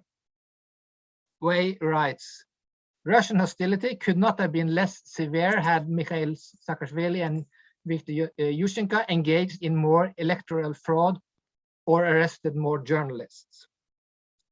So in Wei's view, authoritarian post-Soviet leaders with westward rather than pro-Russian leanings would be equally anathema to Moscow had as pro-Western democratic presidents in Tbilisi and Kyiv would be. And this argument seems reasonable as far as it goes, but it can, of course, not be tested by rerunning history with another version of a suddenly autocratic Yushchenko, for instance. To get around this problem and move beyond counterfactual reasoning, perhaps we could identify a group of countries or other political entities bent on retaining their friendship with Russia no matter what. If, under such circumstances, Russia tries to impose an autocratic system of government upon them, that would strengthen the Black Knight interpretation. Conversely, if Russia displays a laissez-faire attitude towards the type of political regime in states whose friendship can be guaranteed, that would indicate that replicating the Kremlin's political model is not high on Moscow's agenda. And I argue then that these separatist statelets in the former Soviet Union that have unilaterally seceded from Georgia and Moldova are such cases. Abkhazia, South Ossetia, and Transnistria all have Russia as their protector and supporter, almost single-handedly. Like all other so-called de facto states, they lead a highly precarious existence and would probably disappear again from the map without a powerful patron to back them up. And in the hypothetical situation that Russia should decide to ditch them, they would have no one else to turn to. There are no other candidates for patronhood willing to take them under their wing. So for them, friendship with a mighty neighbor and patron is not a matter of choice, but of necessity. So relations between Russia and these de facto states provide, I would argue, almost quasi-laboratory conditions for testing the Black Knight hypothesis, since we can keep one parameter, the need to secure their friendship, out of the equation for Russia.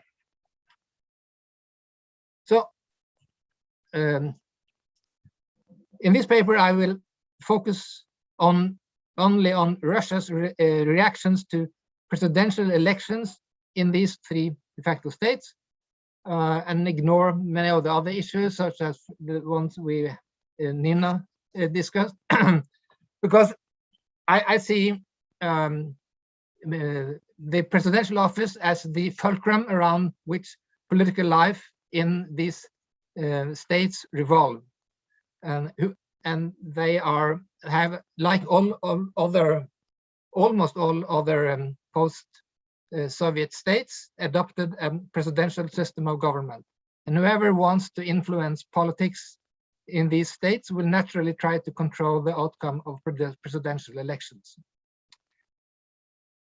We can immediately observe that transfer of power in Eurasia's de facto states have evolved very differently from what it has in Russia. While there has been no transfer of power to an opposition in post-Soviet Russia, there has been frequent changes in all three de facto states. And in only one instance, in Abkhazia in 2011, has the new president been the anointed successor of his predecessor. And in that case, actually, he was unceremoniously hounded from office before his term was up. Well, this does not mean that the Eurasian de facto states are exemplary democracies. They exhibit certain features that must be regarded as deviations from standard democratic rule, but their political systems are clearly not autocracies. Access to so-called administrative resources which have allowed power holders in so many post-Soviet states to perpetuate their grip on power has not guaranteed the continued dominance of one party or one political faction. Election outcomes have often been unpredictable, as Donakan can second, I believe. There have been instances when the loser has cried foul and refused to recognize the results, but just as often the outcome has been accepted by all parties. So what has been Moscow's role in all this? Conceivably, the constant changes in the de facto state politics could be the result of Russian machinations. The leadership in the de facto state has acted in such a way that it has incurred the Kremlin's wrath and thereby fallen out of favor. And that was indeed the case in Transnistria in 2011, when the country's first and seemingly perpetual president, Igor Smirnov, suffered a resounding defeat in the presidential elections after having been abandoned by Moscow. But that is an exception. In other instances, the Kremlin has signaled support for a particular candidate, but the voters in the de facto state has ignored this advice, quote unquote, and chosen another candidate. In such situations, Russia has occasionally refused to accept the outcome, but at other times had acquiesced. Yet another outcome, however, has become increasingly common. Russia refrains from backing any specific candidate and lets the factions in the de facto state politics fight it out among themselves. So I will now chronicle and comment upon presidential elections in these three statelets one by one, starting by Abkhazia. So in the first decade after independence, politics in none of the three de facto states we look at here were truly competitive. The territories had just fought a war of secession against the parent state and probably felt that political pluralism was an impossible luxury. So in all three cases, the incumbent presidents were re-elected. Only after the turn of the millennium did factional politics come to the fore, and several candidates began to vie for power. And Abkhazia was the forerunner here. Vladislav Adzhimba was first elected president by the parliament in 1994 and then by a popular vote in 1999, running unopposed. Adzhimba was a scholar, a philologist, an expert on extinct languages, but he had reinvented himself as a freedom fighter and become immensely popular as the national leader in the 1993 war. Towards the end of his second term in office, Adzhimba became seriously ill and had to step down. His rule had become marred by increasing corruption and nepotism, and the Abkhazian population was not immediately ready to accept his preferred replacement, Prime Minister Raul Hajimba, as the next president, even if Hajimba clearly enjoyed Moscow's patronage. During the pre-election campaign, a host of Russian politicians and entertainers descended upon Sukhumi, the Abkhazian capital, some of them uttering dire threats about what might happen if Hajimba was not elected. Vladimir Zhirinovsky, for instance, claimed that if another candidate were elected, the border with Russia might be closed and Moscow might stop paying pensions to Abkhazian pensioners. However, the voters paid no heed to these warnings.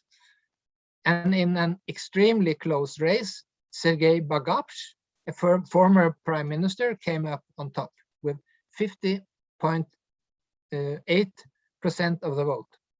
Hajimba, however, did not relent, confident that Moscow's support would secure him victory after all. And a month-long standoff ensued, with thousands of rowdy demonstrators in the streets of Sukhumi threatening to throw the statelet into civil war. Then a compromise formula was found. Bagapsh and Hajimba would run on a joint ticket as president and vice president, respectively. And this tandem was elected, but soon fell apart. Hajimba stepped down and joined the opposition. Bagapsh turned out to be a capable leader and was re-elected in 2009 in a resounding victory over Hajimba, this time without any Russian interference. Like his predecessor, however, Bagaf became terminally ill and died in office 2 years later. His new vice president, Alexander Antquab, took over and gained a popular mandate in the August 2011 elections. So Hajimba's bid for the presidency was then rebuffed yet another time, but as dissatisfaction with Antquab's allegedly authoritarian rule increased, Hajimba again drummed thousands of his supporters into the streets. And in 2014, after 5 days of demonstrations, Antquab caved in and sought refuge in Russia. In new elections held in August 2014, Hajimba, on his 4th attempt, finally won the presidency. Significantly, Russia's role seemed to have changed markedly. Rather than boasting of the Kremlin's backing, Hajimba made a point of emphasizing that, I quote, after 2004, Moscow drew the appropriate conclusion to keep equal distance to all public figures in Abkhazia and will work with the winners of elections, unquote. And that was probably true. Russia's ostentatious interference in the elections 10 years earlier had been a spectacular PR disaster, which the Kremlin clearly did not want to have repeated. Moreover, for presidential hopefuls in Abkhazia, it was no longer regarded as an asset to be seen as Moscow's man, which could too easily be construed as Moscow's puppet. But the tumultuous character of Abkhazian politics did not cease with Hajimba's 2014 election, as his tactics of mobilizing street mobs were copied by his opponents. Initially, he weathered the storm and even managed to be re-elected in 2019, but the opposition did not accept this. Since some ballots had been cast against both candidates, Hajimba had received slightly less than 50% of the vote, and once again, the street turmoil erupted. 4 months later, in January 2020, demonstrators broke into the building of the presidential administration, smashing windows, and Hajimba suffered the same undignified exit as his predecessor Antquab had. New elections in March 2020 were won by Aslan Bjania, former head of the State Security Services. Bjania had been forced to withdraw from the 2019 race as he was poisoned shortly before the elections. Whether this was the doing of his political opponents is not clear. Maybe Donagh has more on that. Putin's special envoy, Vladislav Surkov, arrived on the scene, but the Russians did not indicate any particular preferred outcome.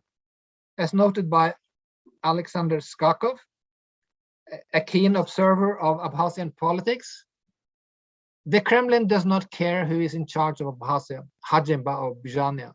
What is important is that the Abkhazian leadership is in control of the situation and can be held accountable for how the financial means emanating from Moscow are spent.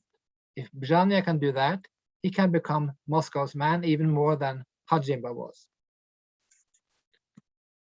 What about the South Ossetia then? Like Abkhazia, South Ossetia chose a scholar as the first leader of the country after independence. Ludwig Chibirov, a professor of ethnography, served first as head of state in the capacity of chairman of parliament, and then as popularly elected president until 2001. However, in December 2001 election, he was challenged by a very different kind of politicians. Edward Kokoity, a physics teacher and a former wrestling champion. Koity won and was re-elected 5 years later and made overtures to run a third time in 2011, although the South Ossetian constitution limits the president's time in office to 2 periods. But when the Kremlin sent clear signals that they did not support his bid to have the constitution amended, Koity relented. And with Koity out of the way, the field was open to a broad array of candidates, among whom 2 took the lead. Alla Joeva had been minister in Kokoity's government, but had fallen out with him and was running as an opposition candidate. Running neck and neck with her was Lieutenant General Anatoly Bibilov from the intelligence services, who had Moscow's clear endorsement. Prior to the elections, a delegation from the United Russia Party, led by head of the Duma Committee for International Affairs, Konstantin Kosachev, arrived in South Ossetia, presenting Bibilov with greetings from Vladimir Putin. In the first round of elections, Bibilov received only 14 votes more than Joyeva, but in the second round, Joyeva scored a convincing victory with 56% against Bibilov's 40%. But as in Abkhazia in 2004, the loser, with Moscow's prompting, did not accept the defeat, and the Central Election Committee was coerced into annulling the results. It was finally decided to hold new elections in which neither Joyeva nor Bibilov would be allowed to run, a decision which Joyeva, as the lawful winner of the first elections, did not accept. Her supporters poured into the streets of the capital Tsinvali, and the Republic, brimming with weapons, came dangerously close to armed confrontation, again almost as in Abkhazia. Joyeva went ahead with preparations for her inauguration, which she was forcibly prevented from carrying out. It is not entirely clear why she failed to muster the Kremlin's trust, but apparently Russia's leaders had concluded that she would not be pliant enough to do their bidding. In her election program, there had been no mention of Russia, whereas strengthening relations with a mighty northern neighbor had been a major plank in Bibilov's platform. The repeat elections in April 2012 were won by Leonid Tibilov, another general, but next time around in 2017, Bibilov resurfaced to challenge him. Their electoral platforms did not differ greatly. Both candidates were strong proponents of South Ossetia's integration into Russian political structures. Bibilov, however, carried this integration message even further, proposing a referendum on the country's immediate inclusion into the Russian Federation. That went against Russia's interests, since after the Crimean annexation and the ensuing Western sanctions, the Kremlin had no appetite for further territorial enlargements. And the Putin team therefore indicated Tibilov as its favorite candidate. But rather than giving the incumbent a second term, the South Ossetian electorate, fully aware of Russia's priorities, voted Bibilov into office. And this time, the Kremlin did not protest the outcome. It had apparently learned that it was little to gain by arms twisting in such situations. Then finally, Transnistria. The first president of the Transnistrian Moldovan Republic, which, when it was proclaimed in 1990, was Igor Smirnov, a factory director from the capital city of Tiraspol. He was never a favorite of the Yeltsin administration, and he was also actively opposed by General Alexander Lebed, the commander of the 14th Army, which was stationed in the region. Even so, he proved to be a formidable survivor and gradually turned Transnistria into his own fiefdom. He won the presidential elections 3 consecutive times in 1996, 2001, and 2006 with strongman methods. The opposition was permitted to field candidates, but the outcome was controlled. While the graft of the Smirnov clan was pervasive, it did not monopolize the Transnistrian economy. 2 former police officers had created an impressive business conglomerate, Sheriff, and eventually they also launched a political party, Obnovlenie, or Renewal.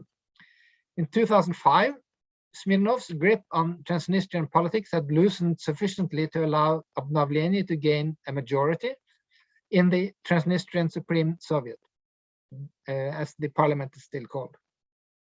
By then, the Kremlin had clearly had enough of Smirnov's greed and arrogance, and the head of the presidential administration in Moscow, Sergei Naryshkin, recommended, quote unquote, that Smirnov should clear the way for fresh faces in the Transnistrian leadership. And also criminal investigations were initiated in Moscow against his son. But Smirnov Sr. nevertheless went ahead and registered his candidacy for the 2011 presidential elections. Emboldened by these new signals from Moscow, Obnavlenie launched its own candidate, namely the parliamentary speaker Anatoly Kaminsky. But also a third candidate, Yevgeny Shevchuk, joined the fray. He was a former Obnavlenie leader who had fallen out with his own party and now ran as an independent. Moscow made it clear that it preferred the sober, more experienced Kaminsky, but the voters chose the younger, fresh-looking Shevchuk, who won with 77% against Kaminsky's miserable 19% in the second round. This was quite remarkable, since the elections were held only 1 month after the debacle in South Ossetia, when the challenger candidate Alla Joyeva had been denied victory. And the Transnistrian voters knew very well how the elections there had been derailed. Even so, although they needed to remain in Moscow's good graces no less than the South Ossetians did, they simply ignored Russia's wishes, and this time the Kremlin made no attempts to have the election results overturned. The most recent Transnistrian presidential elections in 2016 were particularly nasty, fought with dirty tricks by several of the participants. Shevchuk fought tooth and nail to retain the presidential chair, vilifying his main opponent, Vadim Krasnosielsky from Obnavlenie, via the state media, which Shevchuk turned into his personal propaganda tool, producing fake news about high support for his candidacy. He also indicated, Trump style, that if he lost, that would be the result of election fraud, and he might have to declare a state of emergency. And particularly absurd were the extreme efforts which both Krasnosielsky and Shevchuk made to present themselves as Moscow's favorite. The Russian Foreign Ministry spokesperson Maria Zakharova pointedly declared that we do not take the side of any of the candidates. We do not get involved in campaigns for elections of head of states or parliament in other countries. We regard that as unlawful. Given Russia's rather dubious track record in that regard, it is probably safer to read this statement as expressing a change of heart rather than a summary of past behavior. But concerning Transnistrian elections that year, it seems to have been a correct description. Russia did get involved, but only after the results had shown Krasnosielsky to be the clear winner. At that point, Shevchuk was summoned to Moscow and was cajoled into stepping down voluntarily. It was apparently promised that he would not be prosecuted for any wrongdoings or corruption while in office, a promise which the Krasnosielsky team later reneged upon. Some conclusions then. The Russia factor has played out in very different ways in the de facto state politics, prominent and behind the scenes, active and detached. The changes in Russia's role, however, have not been completely haphazard. A pattern has gradually crystallized. From an initially rather active and occasionally menacing role, Moscow has become progressively more aloof. I see 2011 as a turning point in Moscow's attitude towards elections in its de facto client states, and perhaps more broadly towards the utility of interfering in their domestic affairs. Since then, Russia has occasionally indicated one particular presidential candidate in the de facto client state as its favorite, but if the electorate goes ahead and chooses someone else, the Kremlin has accepted the result without making any fuss. Initially, it seems that the Kremlin has clearly believed that it had an uncontested right to interfere in local politics in its quote-unquote de facto state client in basically the same way as it intervenes in local politics in Russian oblasts. Several embarrassing incidents, however, like Abkhazia in 2004 and South Ossetia in 2011, in particular, apparently convinced Russian leaders that such meddling might backfire, creating more problems than it solved. And even if they might have a patron's right to dictate its will on its clients, which is a somewhat dubious proposition if you ask me, that does not mean that there was any need to do so.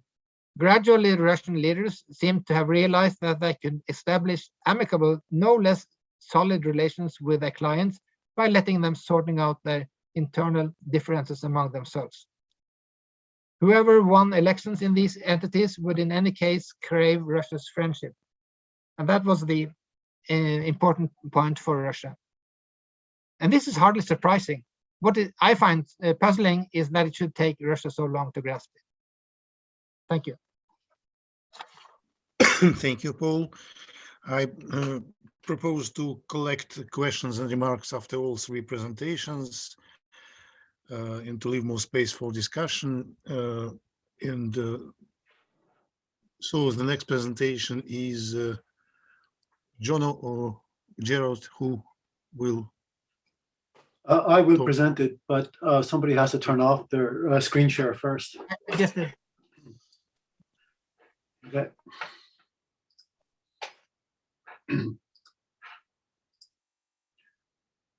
Okay.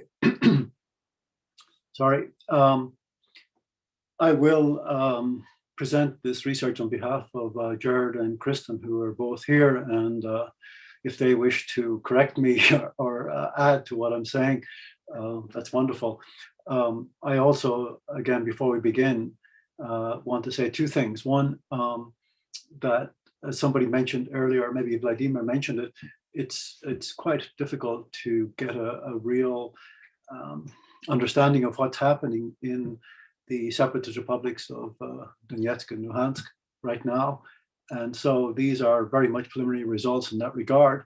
And then secondly, recognize and thank the funders for this research, which is the National Science Foundation in the US, the Council, the Research Council in the UK, and also ZOIS. And I see Gwen and Sabina around here, so thank you. Anyway, what I want to do in this presentation is actually there's four parts to it, but mostly focus on the comparison between the government-controlled areas in Donbass. Those are the parts of the Luhansk and Donetsk Oblast that are still under government control. Compare those two places with the rest of Ukraine. I'll do that first. I'll also look at the stability of results in the government-controlled area, because in December of 2019, we conducted a national poll in Ukraine, and we oversampled in the government-controlled areas to basically get enough respondents to be able to say something about something, how could I say, something more than just cursory comments about people in that area. And so we have about 450 respondents from Donetsk and Luhansk Oblast in December 2019. And then in October 2020, so almost a year later, we conducted a phone survey in the government-controlled area. And again, both these were done by KIS, the Kiev International Institute of Sociology. And at the same time, we conducted a telephone poll in the separatist republics that was conducted by Levada Marketing Research from Moscow. So we have a lot of comparisons, obviously, a lot of data, but that's not enough. But wait, there's more. I also have been examining and probing and trying to understand what drives the differences in attitudes among these various populations.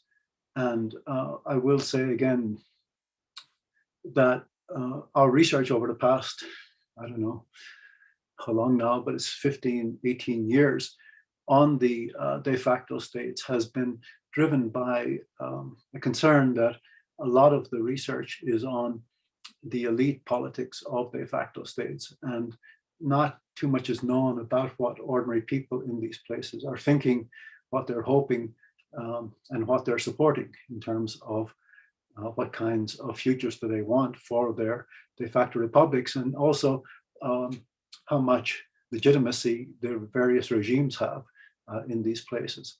So that interest in getting inside the de facto states, a term we've used for quite a while, drives this research. So we're making two presentations in this workshop. Tomorrow, Jared will talk about Karabakh, but today I'll focus on Donbass. All right, so here are the three questions that I'm making a presentation about today.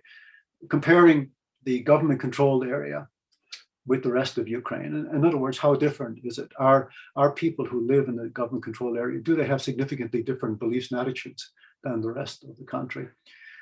The second thing is the stability of the answers to the questions that I mentioned before. And this is really a test in some ways of the reliability of a telephone survey. So rather than repeating the face-to-face survey, which we could have done in the government-controlled area, because we're doing a telephone survey in both the government-controlled areas and in the separatist republics, we're really interested in this, this element.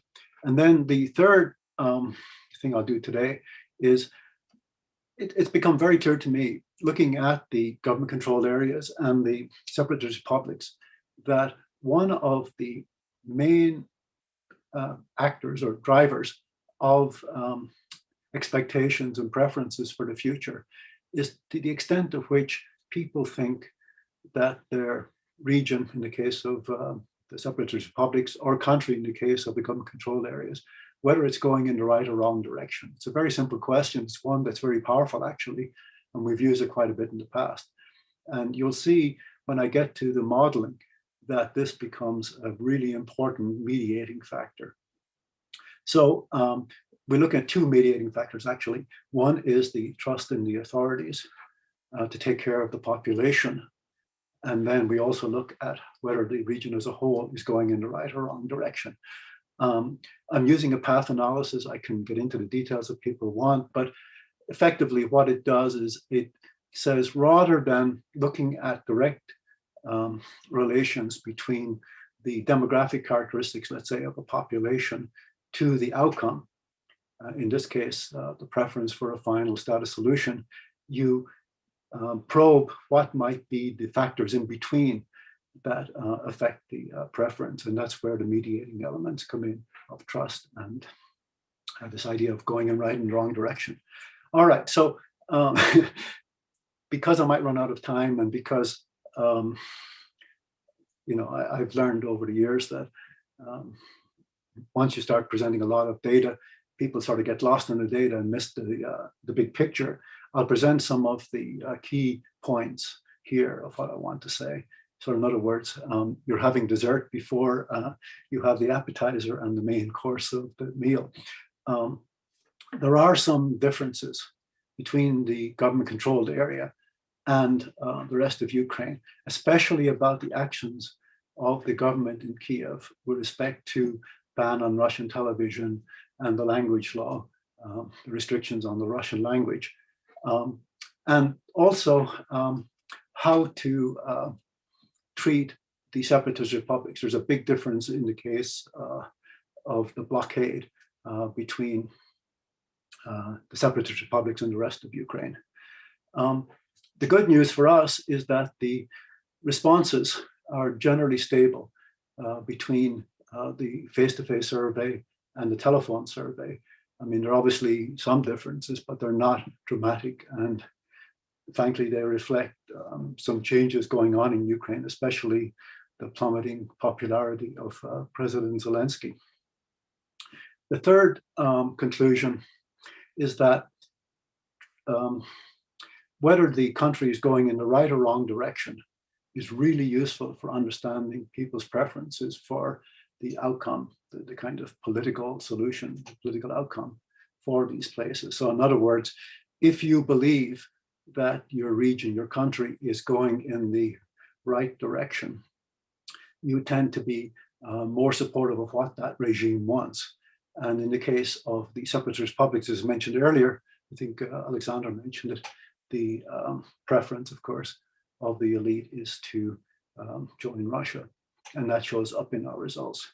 And then I want to get away from the usual direct explanation of predictors, sociodemographic predictors, and again, really promote this idea of the fact that it's not enough. We have to consider what else might change, might modify the characteristics. So let me go through quickly the 4 parts of the paper, being cognizant of the time. So here's the first one.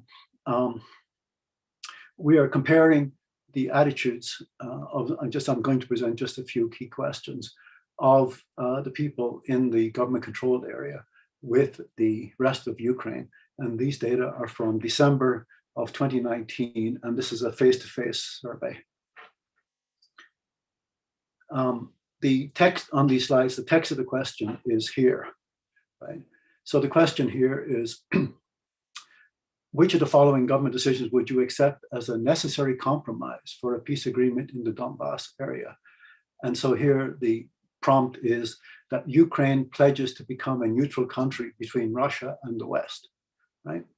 And you can see in both the government-controlled area, which is the light blue, and then the black bar is the rest of Ukraine, the answers are very, very similar.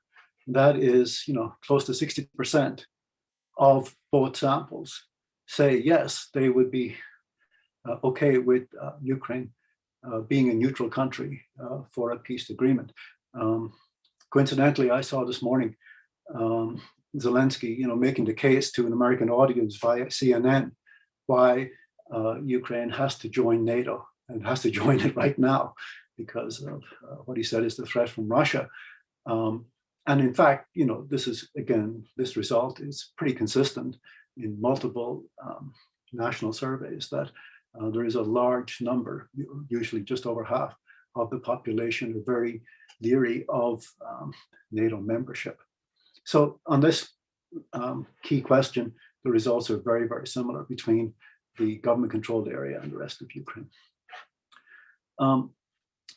The question then was, would you allow a special administrative status for the Donbass area, the separatist areas, if there could be a peace agreement?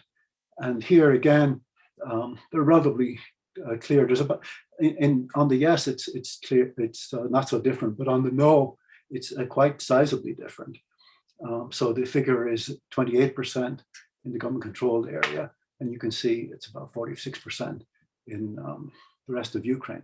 So in other words, people in the rest of Ukraine are less willing to give a special status to the Donbass for a peace agreement than people who are in the immediate vicinity of the separatist republics.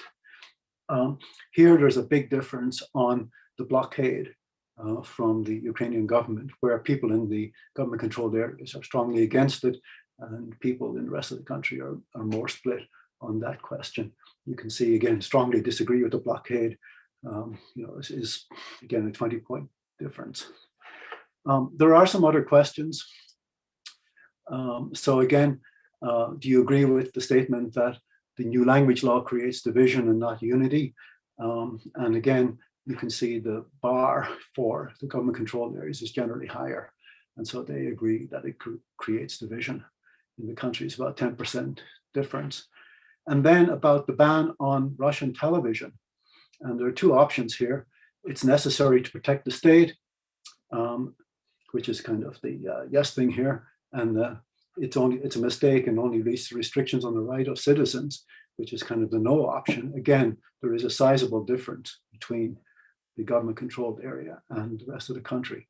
Now, again, it's important to remember that in the sample in the government-controlled area, there are quite a few people who have moved out of the separatist control across the line of contact into it, and so they're picked up in the sample. The ratio of movers is quite sizable.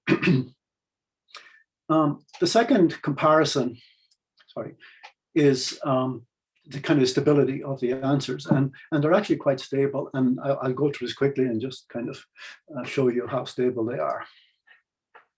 So the question then is, Ukraine heading in the right or wrong direction? right? And again, we're comparing December 2019 face-to-face answer with telephone survey in 2020, in October 2020. So if you look at the right direction, 18% in 2019, 17% in 2020. It's remarkably stable, actually. There is a bit of a gap here. It has to do with the don't knows.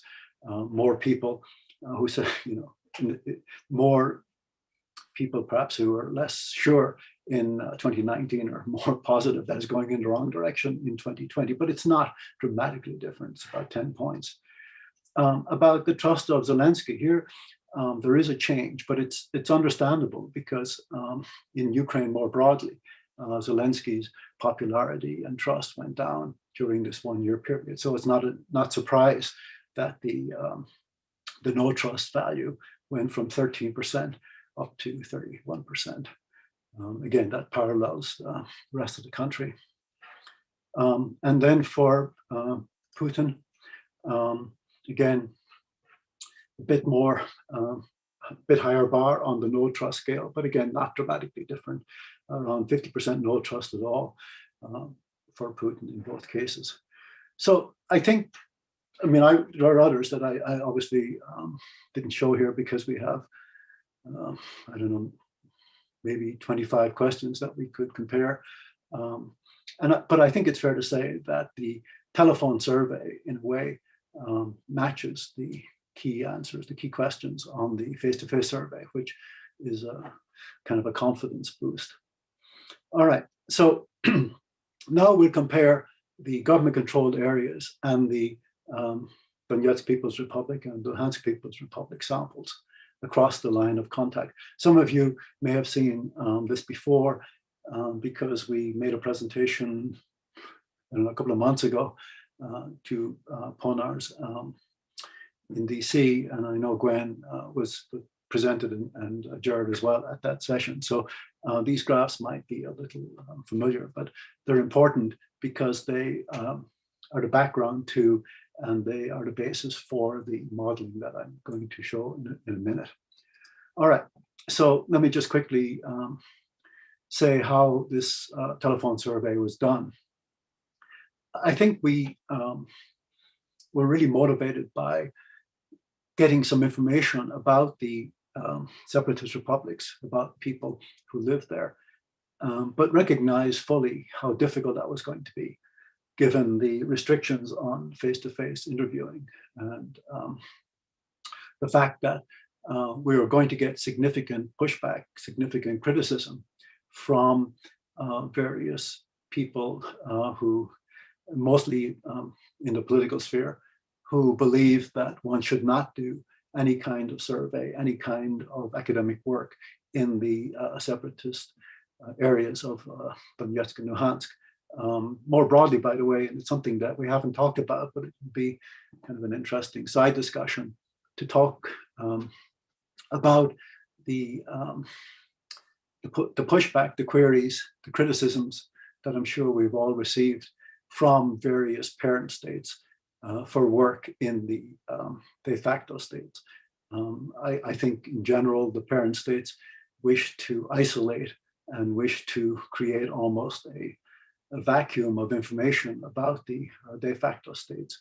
And of course, we're academics and we don't want to create, or we don't want to continue an information black hole. So we try and get as much information as we can. So the surveys are done at the same time in September, October of 2020. So about 6 months ago, we had the idea that we were likely to get a better response in terms of the number of people willing to answer the questions if the survey in the government-controlled area, telephone survey, was conducted from an organization from Kiev. And similarly, on the other side of the line of contact in the two republics, if it was the phone call was coming from Moscow. So that was the motivation here. The questionnaire is exactly the same. And Keys and Levada work closely together to make it work. And the method of sampling is what's called computer-assisted telephone interviewing.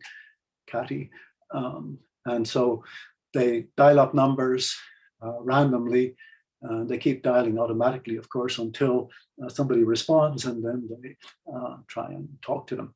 So because, especially in the separatist republics, there has been a lot of movement of people out of the area, within the area, because telephone numbers have changed and so on and so forth. The contact rate, which is the number of phones that answer, is 59%. In the government-controlled areas, 59%. In the separatist areas, 44%. And then of those people who answered, then you get the 28% response rate, and then go from there. So the total sample is about 1,000 in each place. Again, it's available in Russian and in Ukrainian. I was interested that something like 98% of the respondents in Donetsk and Luhansk prefer the Russian version. And there are 29 questions. It was about 15 minutes, which is the maximum really for telephone surveys. All right. So again, we've published a couple of things about this in the Washington Post and in Global Voices. But I will just kind of look at these three graphs. There is a big difference on each side of the line of contact. So in other words, if you look at the government-controlled areas, these are the blue bars, right? You'll see that here, more than half, about 55% say that the non-government controlled area, which is the separatist republics, should be back in Ukraine without autonomy.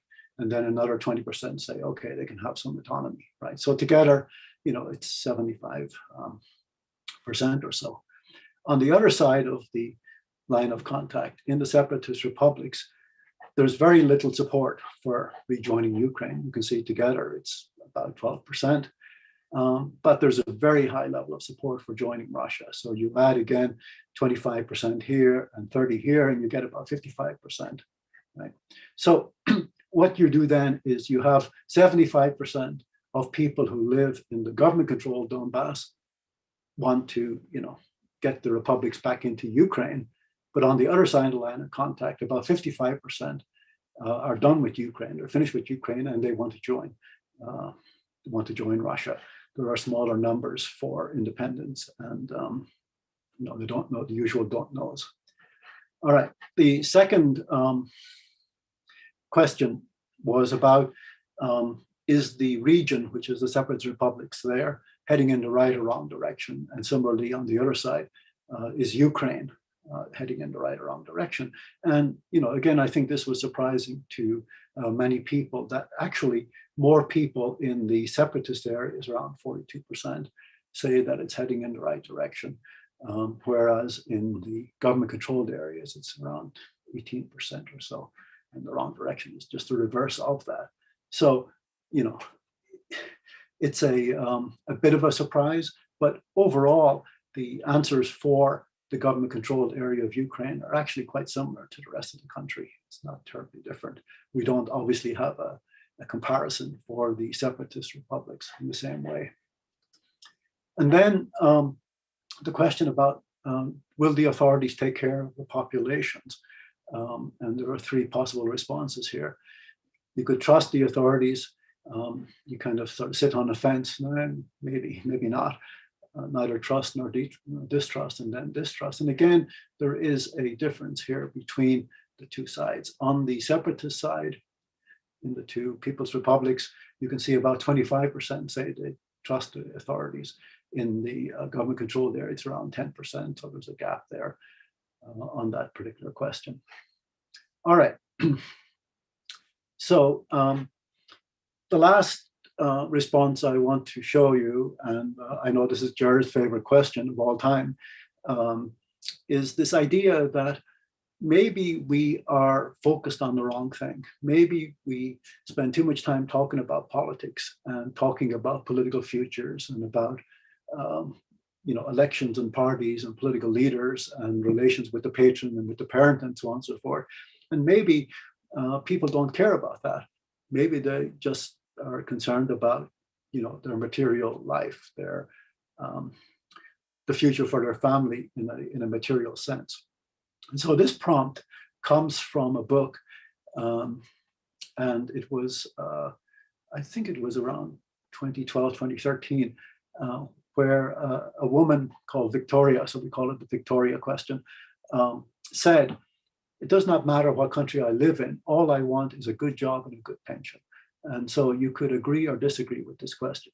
So if you agree with this, it means that you prioritize material goods ahead of kind of what country you live in, what passport you carry, and so on. And if you disagree, then you obviously prioritize the country. And what we find here is that if you compare the red bar from the agree with the statement, you can see there's about 16-point difference between the disagree and the agree for the LNR, DNR, and there's about a 20-point difference for the government-controlled area. But the key idea is that actually more than half the people in both places agree with this statement. They don't really agree with the kinds of things that academics and others tend to stress, which is the politics of the place and the political status of the place and the political future of the place. Actually, they are more concerned with immediate needs and immediate situations of their family. Okay, so then those are the comparisons. Now I want to do kind of get into the modeling. So this gets a bit complicated, and I'll try and what's the word I want? I'll try and kind of hit the high points here rather than getting into the details. So the method of looking at mediating factors and looking at the outcomes is known as path analysis in a general sense. And the idea here is that you have both direct and indirect effects in terms of examining what the outcomes are going to be. So I've written out here the kind of hypothesis first, and then the kind of four what are called exogenous factors. And then I'll show you how it works in a path model. So basically the answer is the preferences are based on demographic and ideological characteristics of a person, but these are mediated through the lens of how people perceive the state, the actions of the state authorities where they live. And here we have two measures of these state authority actions. One is whether they trust and take care of the citizens, and the other is whether the state is going in the right direction or not. Okay.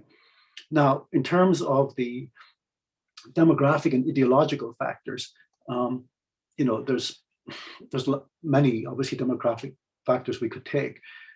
Three of them come out as relatively important. The thing about path analysis, and some people don't like it, is that basically it's a very inductive method. You try different models using different paths and different mediators, and you basically keep fiddling until you find a good fit for a model. But you know, you have to still have a theory. You still have to have an idea of what drives the whole outcome. And obviously, the idea here is that there are the key mediating factor is whether you think the regime where you live is doing a good or a bad job. So here's the text, but it actually works better in the schema. So on the left here, you can see the four exogenous, the four pushes, the four factors that are driving this. One is if you prioritize your material status over the country. Okay, that's this box here. So kind of think of it as a kind of a personal ideology, I suppose. Age is a very important factor throughout the post-Soviet realm in terms of survey responses. This is the material status question, which is the one about affordability. We can't afford food, we can only afford food, and so on. And then in this region, of course, nationality is quite important. That is the difference between people who say they are Ukrainian versus people who say they're Russian, okay? And so then we have the mediating elements here, trusting the authorities or thinking it's going in the right direction. And then the outcome here is, you know, the status question was, what do you want? And here I combined the two, Russia with some autonomy and then Russia without autonomy. So as a kind of adjoining Russia option. And then similarly, you model it on the other side for joining or staying in Ukraine, that the republics would come back to Ukraine. The modeling is done, and here's the kind of details here in Stata and maximum likelihood modeling. But also, I should mention the data are weighted. So in other words, the sample we have is weighted by the population ratios in those areas. It was difficult to calculate it on the Donetsk and Luhansk republics side because of population movement, but these are the best to do. Okay, so what you then do is you run the model and you get all kinds of coefficients here. I should have, by the way, pointed out, here are the expectations in terms of positive and negative effects. But I think I'll just show you here are the coefficients. You can skip it. That's the one for joining Russia for people in the Donetsk, Luhansk side. And then on the other side, this is the model for the government-controlled areas about staying in Ukraine. But I'll use this as a kind of a summary. I'm cognizant of the time here. So here are the direct effects and indirect effects. This is what the hypothesis is based on the path model I showed you earlier. And here are the results in terms of the statistical significance or not, right? So, here is the age. Again, older people, the expectation is that they don't really want significant change. So you would expect a negative effect. And it turns out, in fact, it is negative and significant. On the reverse, on the government control side, it's not significant. So many of them, but not all of the expectations, the hypotheses come up as positive and significant. But you can see there are some here that are not significant. And I want to draw your attention to this one here, this effect. That is the trust in the local authorities to take care of the citizens. The expectation was that it would be positive, and you then would go along with what those authorities wanted. In the case of Donetsk and Luhansk joining Russia, in the case of the government-controlled area, obviously staying in Ukraine. But in fact, this is not a significant effect. On the other hand, if you think that the place you live in is going in the right direction, there, the effect is positive and significant. So how can we conclude here? I've sort of summarized this already, but I just wanted to highlight this here, these three conclusions. Again, as we have seen many times, the answers to a very simple question are things going generally in the right direction or wrong direction is really a powerful predictor of what kind of political options and choices you prefer.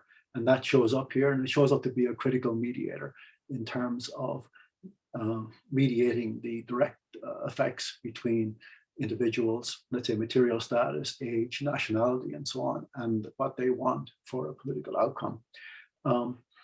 Family material status and age are important separately, direct effects.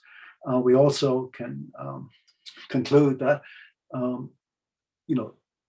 like all path models, there's never, in a sense, the perfect answer, because you never know, given the variety of options and paths that you can examine, whether you have a model that is, quote, the most optimal, the best model. What you can do, of course, is start off with some expectations, some theoretical expectations. You can examine them, and then you can obviously meet the usual statistical requirements for proper model fit, and then call it good.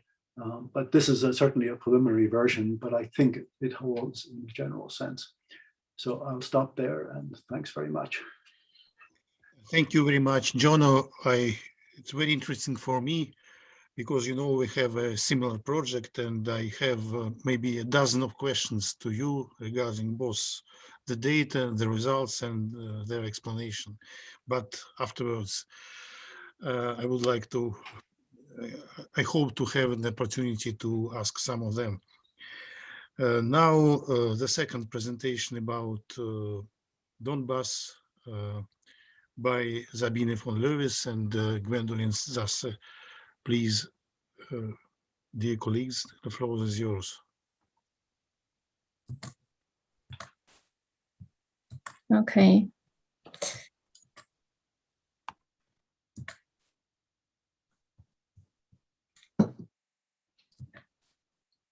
Can you see the presentation?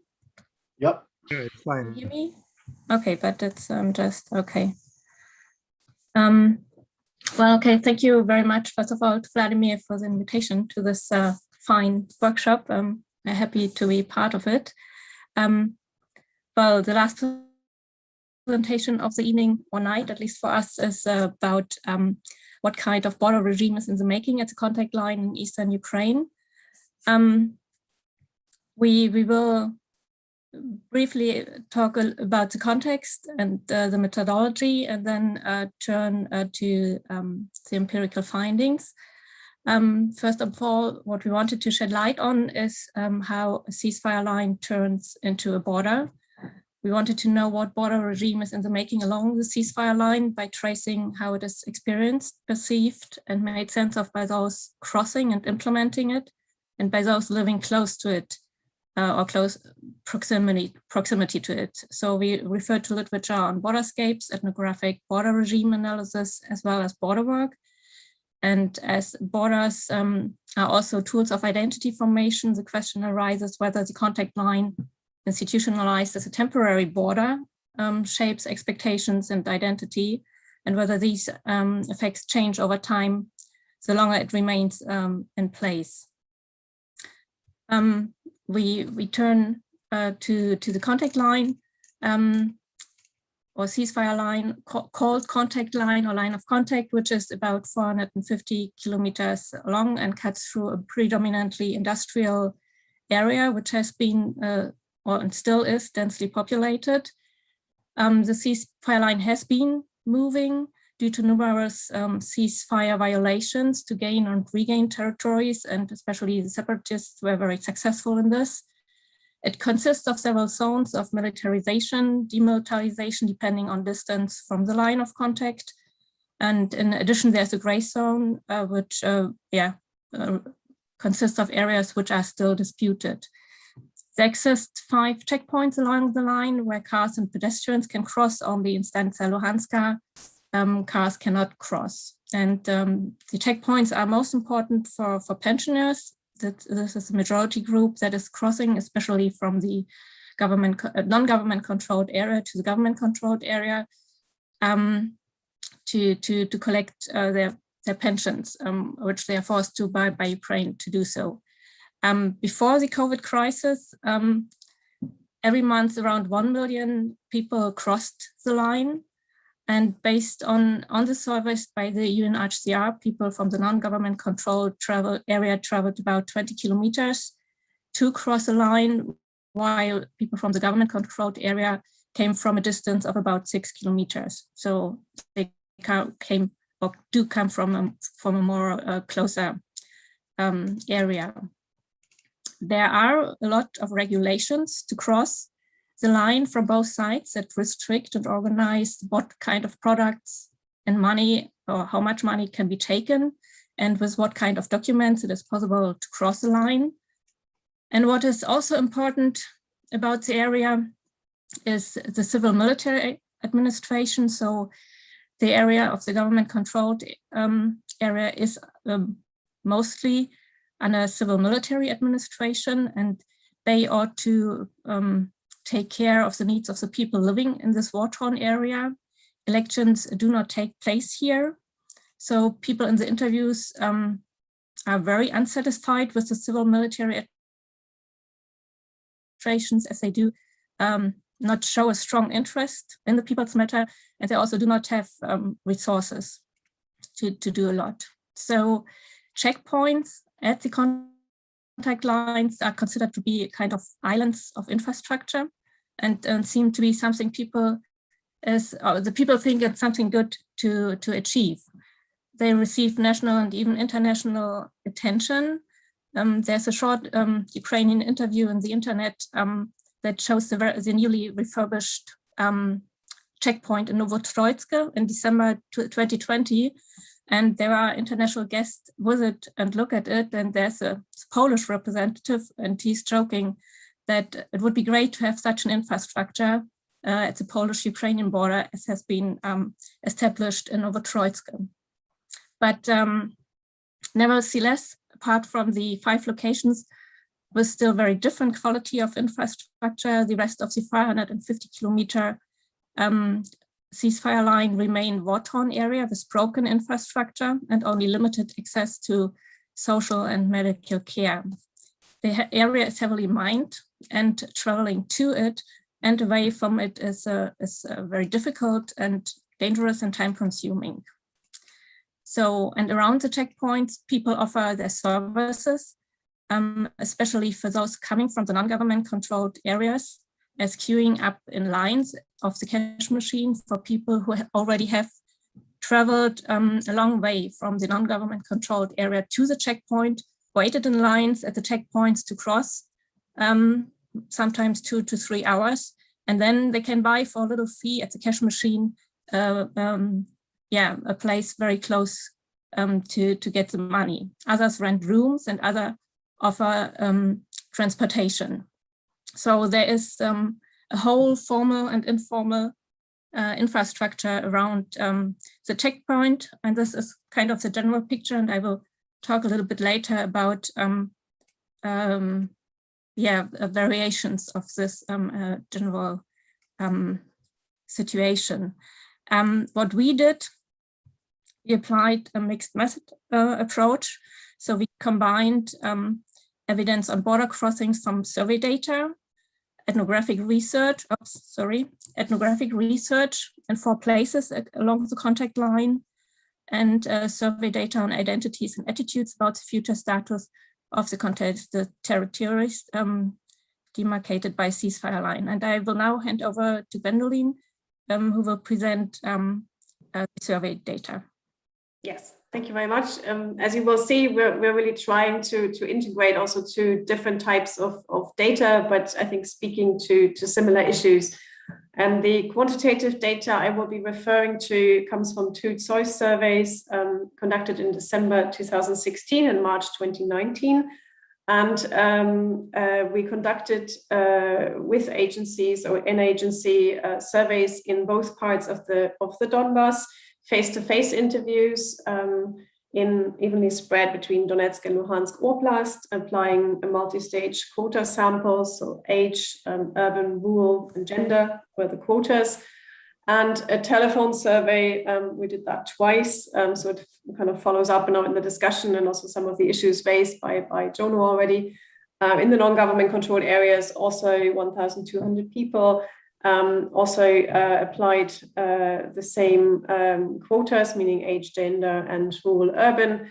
And I should add in here too, the calls were made from Kharkiv, but the agency we used, our research, is an international agency based in the UK with expertise in Eastern Europe and local networks of researchers. So this is, I suppose, a whole area for discussion, the choices made and who makes what calls from where, but that's not the focus today. I just want to focus on the data now. If we can go to the next slide. I want to start with the simple question, how often have you crossed the contact line? So now we start with the government controlled areas, the crossings into the non-government controlled areas. And you can see right away the bar here for never is by far the largest. So if we already jump to the next one, this hasn't changed much between the 2 years. If we start in the non-government controlled areas, yes, that slide, thank you.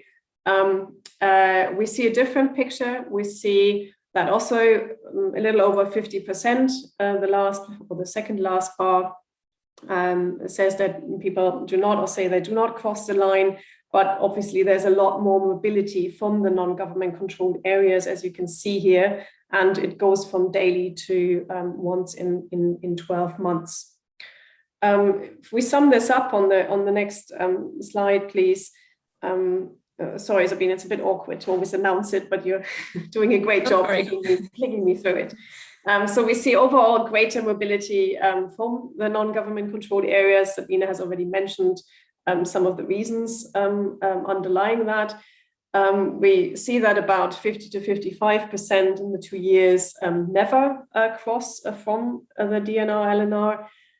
The profile of those who never cross is they tend to be younger, less educated, from rural areas and with a higher income. Those who occasionally cross, so we grouped the sort of daily, monthly categories slightly, that has roughly stayed the same, 33% in 2016, 27% in 2019. The profile of those now is that they're more educated and tend to be from more urban settings. And those who cross often, that was daily, weekly, or once a month, we see 9% and 16%. So there's an increase, it seems, between the 2 years. This is the older population in particular, and also more educated population. The few crossings there are at all from the government-controlled areas are made by or a tendency towards the younger, less educated people from rural areas.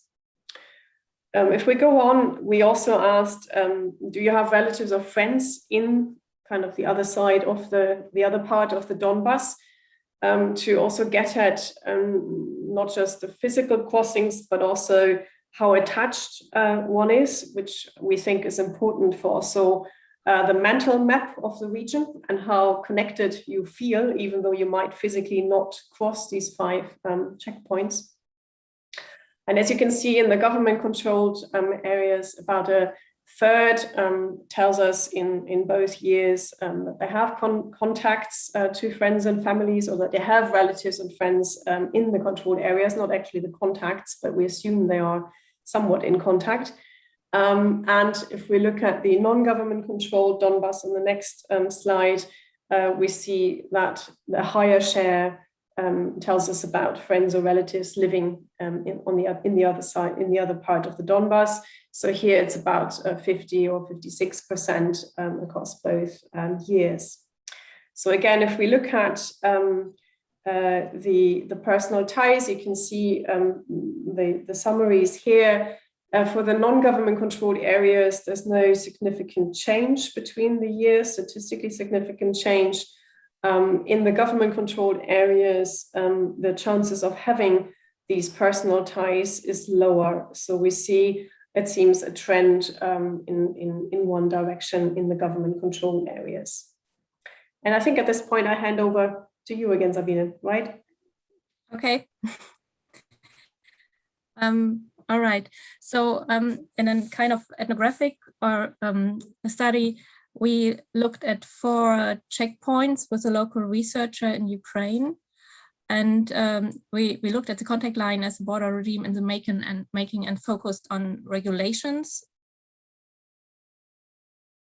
made and also regularly changed on political levels. And we look at border practices by the people and how they deal with the line that has cut through social and economic ties or relations. And we figured out 4 variations.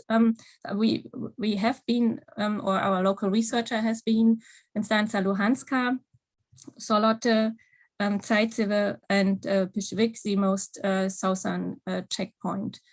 And we figured out 4 variations or characteristics of a border regime in the making, which is relating to the 4 places in a way, but it also reveals the importance of local and regional context in co-shaping the border regime. And I will start with Solote, which can be characterized as a closed border and isolation, and which stands for the general situation along the 450 kilometer along the contact line. Since Solote is a very, very old traditional mining town and has been a suburb of Pervomaisk. It has been basically cut off from the social and cultural center of Pervomaisk. And even though a checkpoint is planned here that makes crossing possible, it has not happened yet since the Luhansk Republic has not opened it yet. So people are separated from their former center of life. This has not been replaced, and traveling away to other nearby small towns for medical care and other services takes a long time. It's expensive and it's difficult due to bad roads.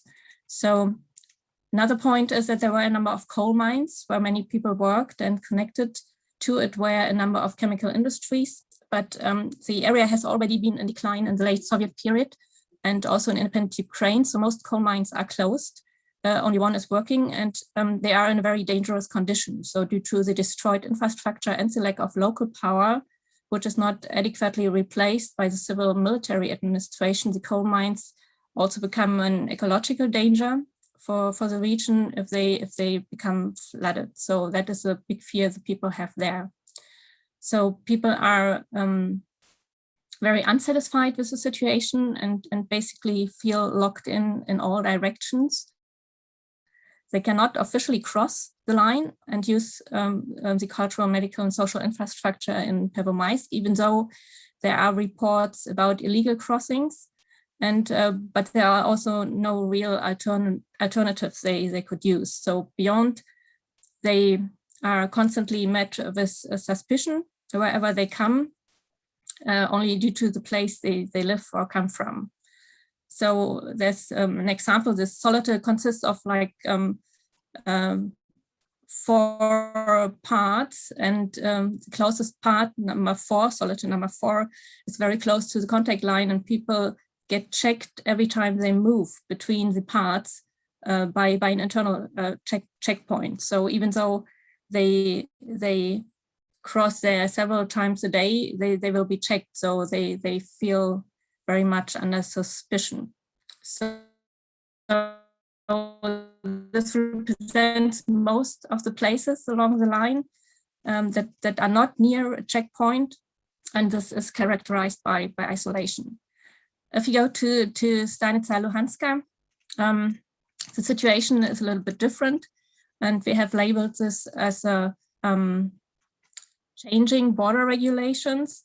Stanica Luhanska is the only checkpoint in Luhansk Oblast, and the one with the biggest share of crossings. 28% of all crossings in January 2020 took place here. And but it's a very small town, 10,000 people live here. It's 20 kilometers northeast of Luhansk, and has been a sleeping town of Luhansk. And different from other sleeping towns, it has single detached houses with gardens. And they developed a small cluster of vegetable and fruit growing in the town already in the late Soviet period. And it has been business for many people in Stanica Luhanska.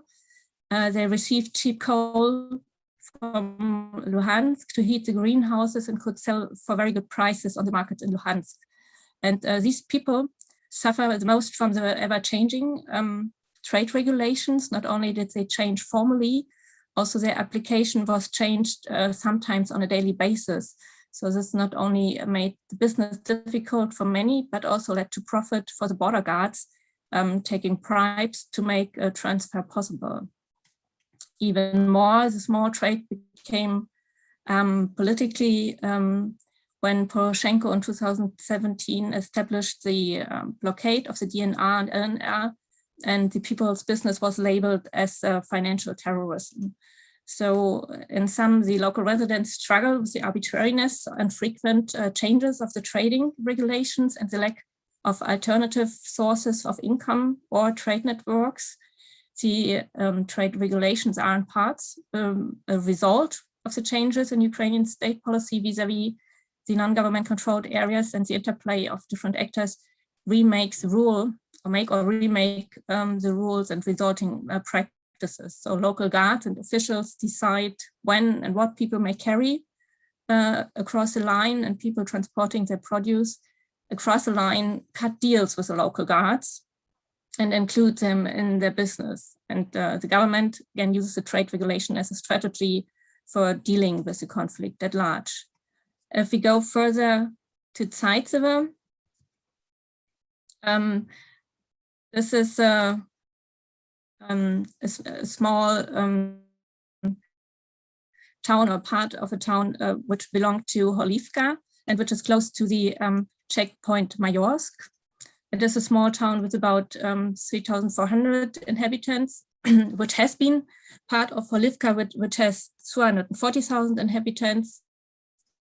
And Zaitsevo has, as the other two examples, been cut off from the center. The people here report that they cross the line for medical treatment, family visits, and even to attend church in the non-government controlled area.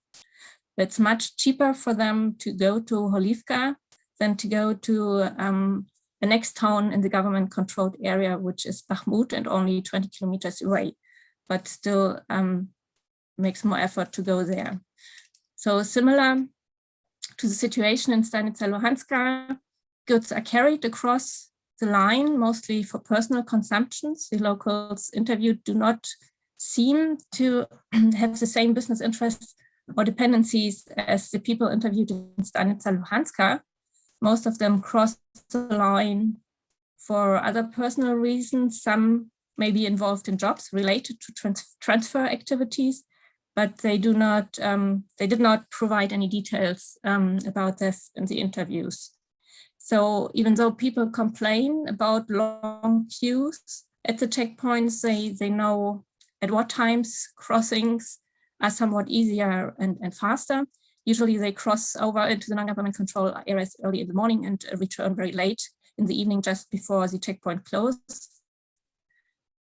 And the interviews also talk about special corridor for locals, and some of them make kind of familiar connections to border guards. So this checkpoint and the locals show kind of degree of flexibility in the management of the border crossing. Another very interesting variation of the border regime is the most southern checkpoint in Pishevik. This is a small village to the south, not far away from Mariupol. And different to the other places, this is an agricultural area and less densely populated, and passing the checkpoint, or passing the ECP as the entry-exit checkpoint, and also checkpoint between them. So there are always more checkpoints to get to the actual checkpoint to cross is comparatively easy. So our local researcher who has been there for us wasn't even checked on the bus because the border guards remembered her. So also when talking to locals in a shop near the checkpoint, people report that border guards knowing them and allowing them to cross even after the checkpoint is officially closed. And this is a difference compared to the other checkpoints where people report having been forced to stay on the other side when they arrived after the official closing. So what, and another interesting feature we think about this checkpoint is an agreement on maintaining the gas connection. The village of Pavlopil receives gas from the non-government controlled areas, and a private person collects the gas fee from the people and carries it on the other side. And according to the local resources, the gas is 7 times cheaper than in other places in the region. And this deal is somehow remarkable because as far as we know, it is the only one of this kind at contact line, because there are several agreements negotiated at higher levels usually. So it's on water and on other infrastructural connections across the line, but no other deal on a local level. So and that's why we somehow categorized this checkpoint or this variation as a local frontier traffic, because it describes it quite well. And I think I now turn back to Gwendolyn. Yes, I mean, while we can't, with our quantitative data, get at this level of detail, we nevertheless assume or hypothesize that this reality of, first of all, whether you cross or not, and then how you cross and under what difficulties you cross, has an impact on how one imagines the future of the contact line, but also ultimately the future of the territory you are based in. So in the survey, we had the question about the status. So this is now similar to what Jono, in terms of the questions, what Jono presented for a later survey. So ours were from 2016 and 19, as I said. Here's the data for the non-government controlled areas. And the status options here are being part of Ukraine, either with a special autonomy status or like before, without any special status as part of Luhansk or Donetsk Oblast. And two options to be part of the Russian Federation, either without or with an autonomy status. As you can see here, it's a mixed picture. Also, quite a few respondents do not know how to answer this question or do not answer this question. But unlike in the later survey that Jono referred to, and in other research, we are grappling with how to explain the difference. You can still see, if we go to the next slide, I've summed it up there, that in both years, there's still a majority preferring to remain part of the Ukrainian state. So it's over 40%.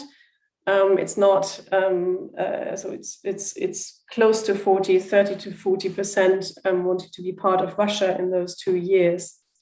But that's, again, a sort of a different focus now to explain where that difference comes from. The share of the respondents I already mentioned not giving an answer is relatively high. But what interests us most now is to see that, or the finding that frequent or occasional crossings are correlated with a preference for return to a pre-war status, so no autonomy at all. And they are negatively correlated with integration into Russia, both options, with or without autonomy.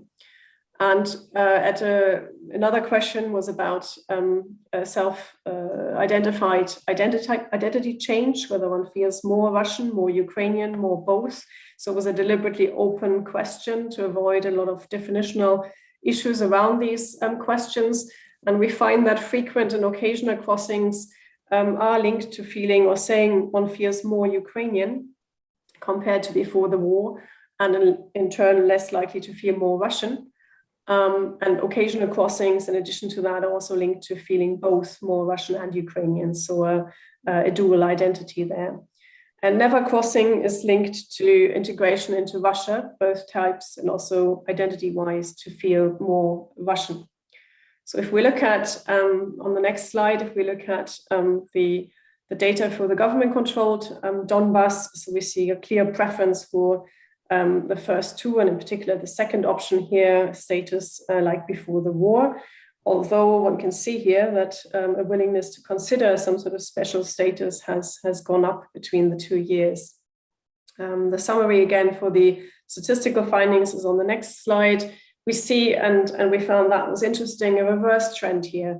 So although having to keep in mind that there are overall fewer crossings from the government-controlled areas, nevertheless, those who cross often or occasionally prefer integration with Russia, in this case in particular with an autonomy status, and they're less likely to favor a return to the pre-war status. And crossing often is linked to an identity change towards feeling more Russian. And crossing never is linked to a pre-war status, and less likely, those people are less likely to favor autonomy in Ukraine or Russia. And crossing never, just continuing that story, also they feel less likely, or they're less likely to feel more Russian. So we see the two different trends here for what crossing is, in what direction is linked to in terms of status and self-proclaimed identity change. If we briefly conclude, we have described, we think, an emerging border regime. That's the word we're using. So variations along this border regime, which are very much reflecting the state of relations between the parties to the conflict. And although a ceasefire is meant to be a temporary phenomenon, and therefore a ceasefire line, a temporary line, we see indications that it nevertheless starts to perhaps predetermine or shape the territorial outcome of the negotiations. And also we can see that it shapes perceptions and identities.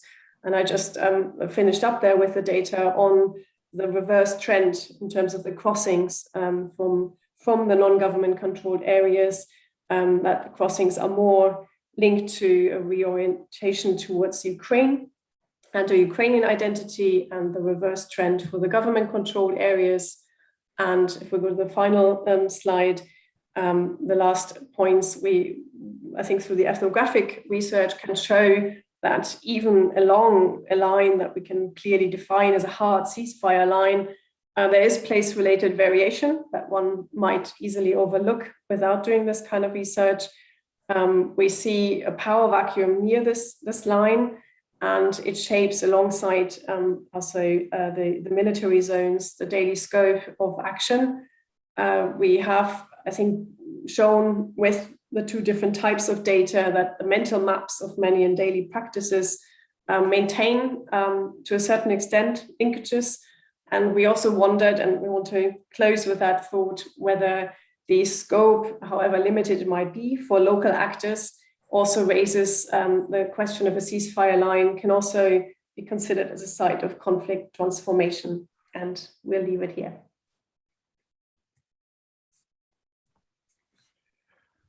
Okay, thank you very much. Now it's the turn of Helge as discussant. Please. Thank you. Thank you, Vladimir, for organizing this very interesting event. It's been very inspiring to listen to all the presentations so far. And thank you also to the panelists. I second Donneka's comment to the previous panel. It's very interesting to get this glimpse into this work in progress. And even though it's getting late in some parts of the world, I think it's a great shame that we were not able to listen to Julia's presentation, because with that added to the panel, we would have had sort of a reflection of the model that Eiki and Crystal presented before the break, with Paul focusing on the de facto state's relations to the patron, Jono, Gwendolyn, and Sabina on the relation to the parent, and Julia's then with what Eiki and Crystal refer to as third parties, and more specifically on how the de facto states engage with the world beyond the patron and parent, and engage in paradiplomacy. And Paul mentioned that we have a new project going on de facto state patron-client relations. I would just like to introduce to you Sophie Godet, who is in the audience here today, who is hired as a postdoc in this project. And she's going to look into exactly the same topic as Julia, into the paradiplomacy and why de facto states engage in paradiplomacy. So you will hear more from Sophie and on de facto state paradiplomacy over the next couple of years. But to the papers presented here, I should say that I have read and commented on Paul's papers, Paul's paper already. So I am more familiar with his writing than the two other presentations. But let me start with Paul's paper. And I must say, I find the argument convincing that Moscow is not acting as a black knight, that Moscow's primary interest is not in exporting authoritarianism to its client states. Obviously, when you look at institutional design and not least legislation in de facto states, we see that there's a lot of copying. But I agree with Paul that this is not necessarily a result of the patron imposing certain norms or designs on the client, but it could also be a result of a bottom-up process of copying and adjusting to what the de facto states anticipate that the pattern wants. And Paul pointed out that when it comes to elections and when it comes to regime development, we have seen different trends in the pattern and in Russia's client states, with Russia at every instance where power has been handed from one president to the other, has seen a hand-picked successor follow or move into the Kremlin, while in all the three cases that Paul looks at, we have seen cases of power shifting into the hands of the opposition. There's been contested elections. At the same time, I saw from the program that Magdalena is going to present a paper tomorrow with the title "Democratizations and Earned Sovereignty: The End." And for some time, of course, we have been talking about earned sovereignty and about democratization, if that will lead to international recognition for the de facto states. And Magdalena will probably tell us tomorrow that that is not the case. And the question then to me, from me to you, Paul, is do you really think that the leaders in Transnistria, Abkhazia and South Ossetia, the cases you're focusing on, see the value of pluralism and real electoral contests, or is this partly, at least in some cases, maybe something that took place in order to try to enhance the possibility of winning international recognition, or maybe more likely a result of the ruling elite having had difficulties in consolidating power? So in short, will we now, if Magdalena is right, potentially see that the regimes are gravitating towards more authoritarian models also in these client states? And then to the two final presentations on the border regime and on preferences across the line of contact. I think it's very good, very interesting to see this research being presented at a time when the war drums are beating and there is talk about the inevitability of a new war. It's extremely valuable to have these data and learn more about what's going on the ground. And I also really appreciate the work that Jono and his colleagues have done on teasing out what are the attitudes among the population at large in the de facto states. We do really tend to focus on elite discourse and what's going on in the de facto capital cities, and it's very important when it comes to, for instance, the discussion of legitimacy, that we learn more about what the de facto state population have of preferences and priorities.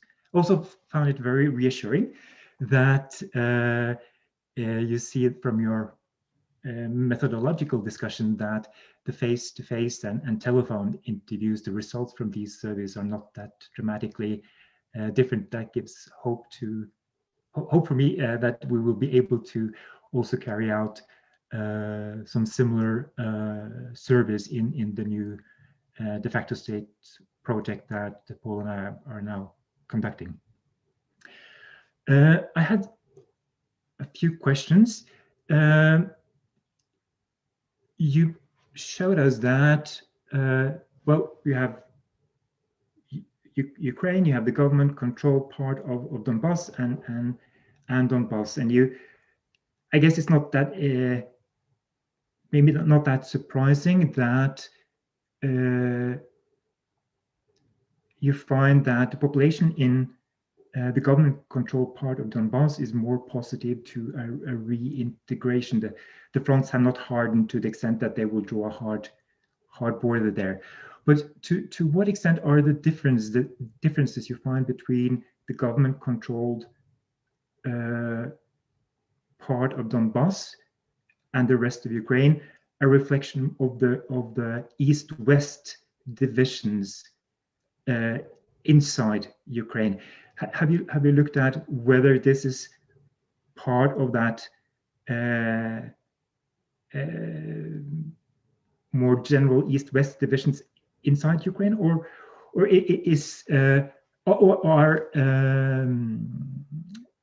attitudes in the government-controlled part of Donbass really different from the rest of Ukraine as a whole? And then you also showed us that more people in the separatist republics are responding that development is heading in the right direction. At the same time, as you showed in a separate slide, that there are not that big differences when it comes to this, was it Victoria question you call it? So why do you think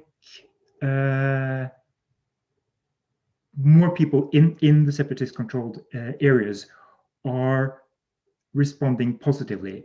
Is this because greater intimidation, or what can explain this? Because obviously things are not going very well in these entities from an objective point of view. And then to the last paper, really fascinating to see this combination of survey data and ethnographic studies. And a few questions. First of all, when it comes to border crossings, and you showed us who are crossing the border from the government-controlled areas into the separatist entities and the other way around.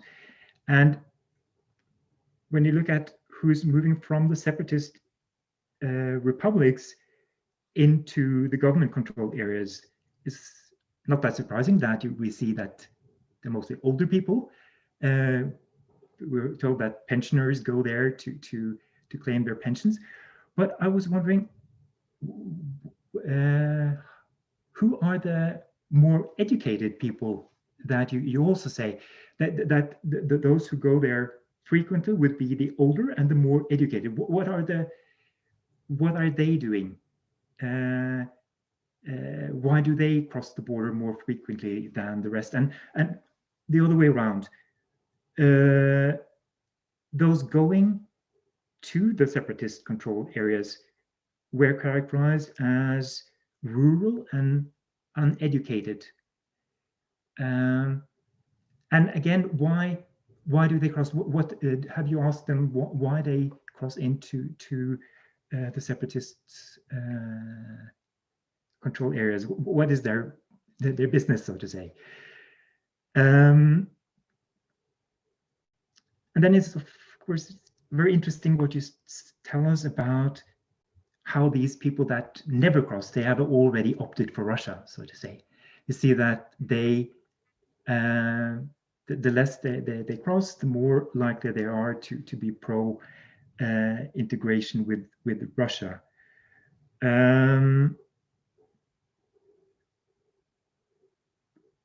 And trade and contact obviously can contribute to building trust.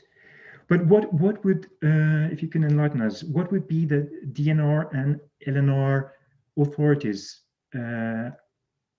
attitude towards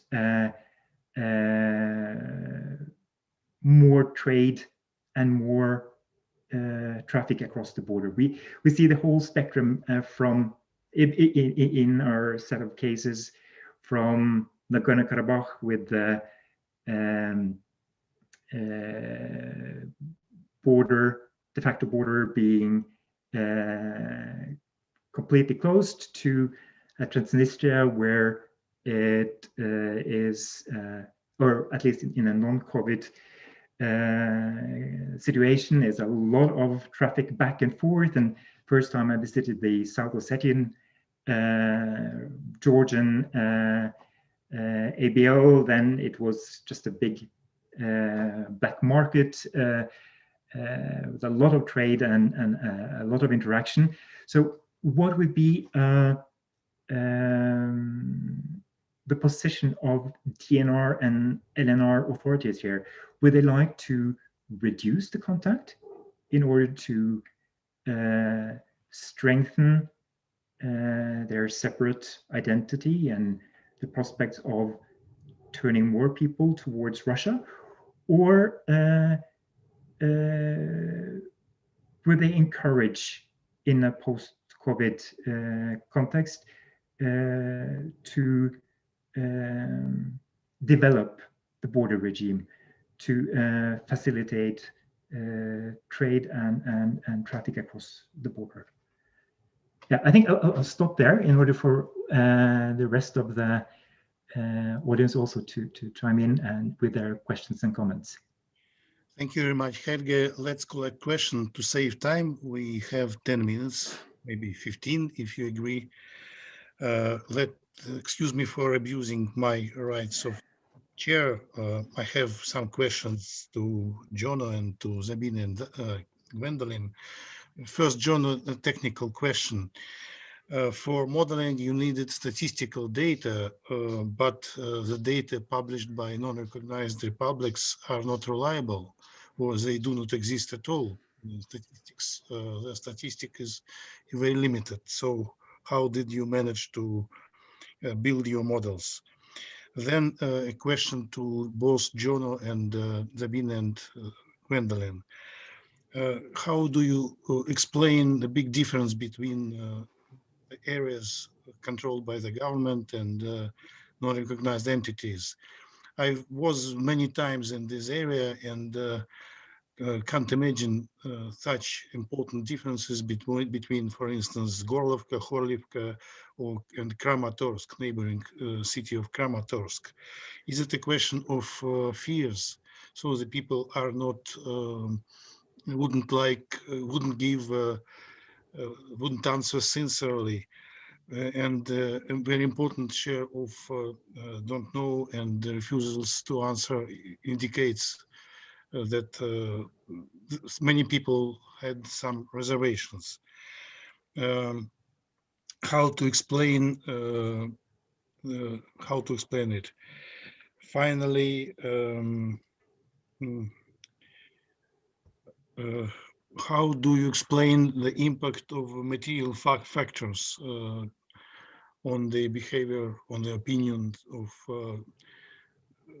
government-controlled areas and non-recognized entities? It's a very interesting conclusion, but what is behind it?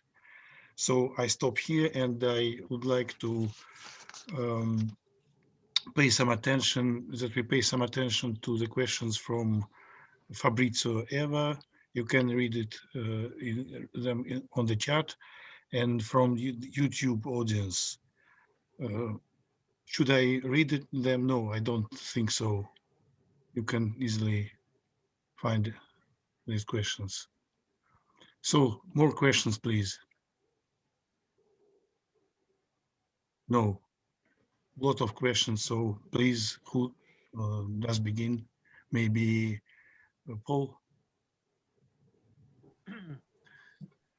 Right. Well, Helge asked whether these de facto states are developing into democracies.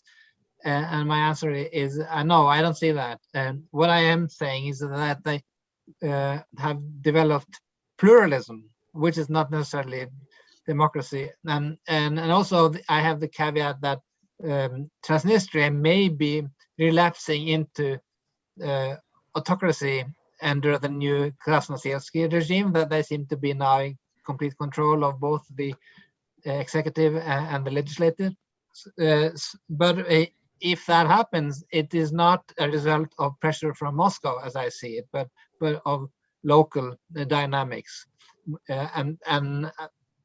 Abkhazia has some very worrying signs of both ethnic favoritism and mob rule and clanism. So even though it tends to score quite good on Freedom House ratings, I wouldn't certainly not call it democracy. But I do find it intriguing that many de facto states in other parts of the world, Northern Cyprus, Taiwan, Somaliland, as Scott pointed out, they are developing reasonably vibrant pluralistic structures, and even would call them democracies or proto-democracies. So there is something there I would like to look into more in why is that, for instance, especially with, I'm sure Eiki will agree with that it's interesting to look why is Northern Cyprus so different from Turkey these days. No, as it is today, my three cases are not democracies, but my point is that they're not slavishly adopting the Russian model of governance. Yeah. Thank you. So, Jonah.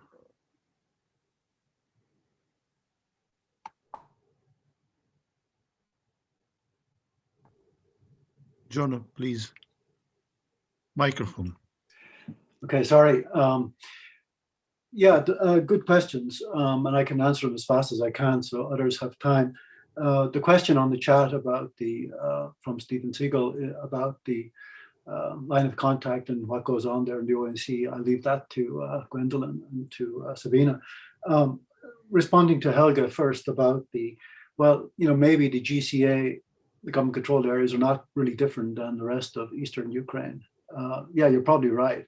I actually haven't checked that, and so I will do that now. I will point out, though, that in the sample in the GCA, the government-controlled area, there are, if I remember, and I could be off a little bit here, but it's around 25% of the respondents said they moved in the last 6 or 7 years. So, there's quite a sizable number there. The ratio on the non-government control side is close to 50% of the sample said that they had moved for various reasons, not all just for safety. So I need to check that. Thank you.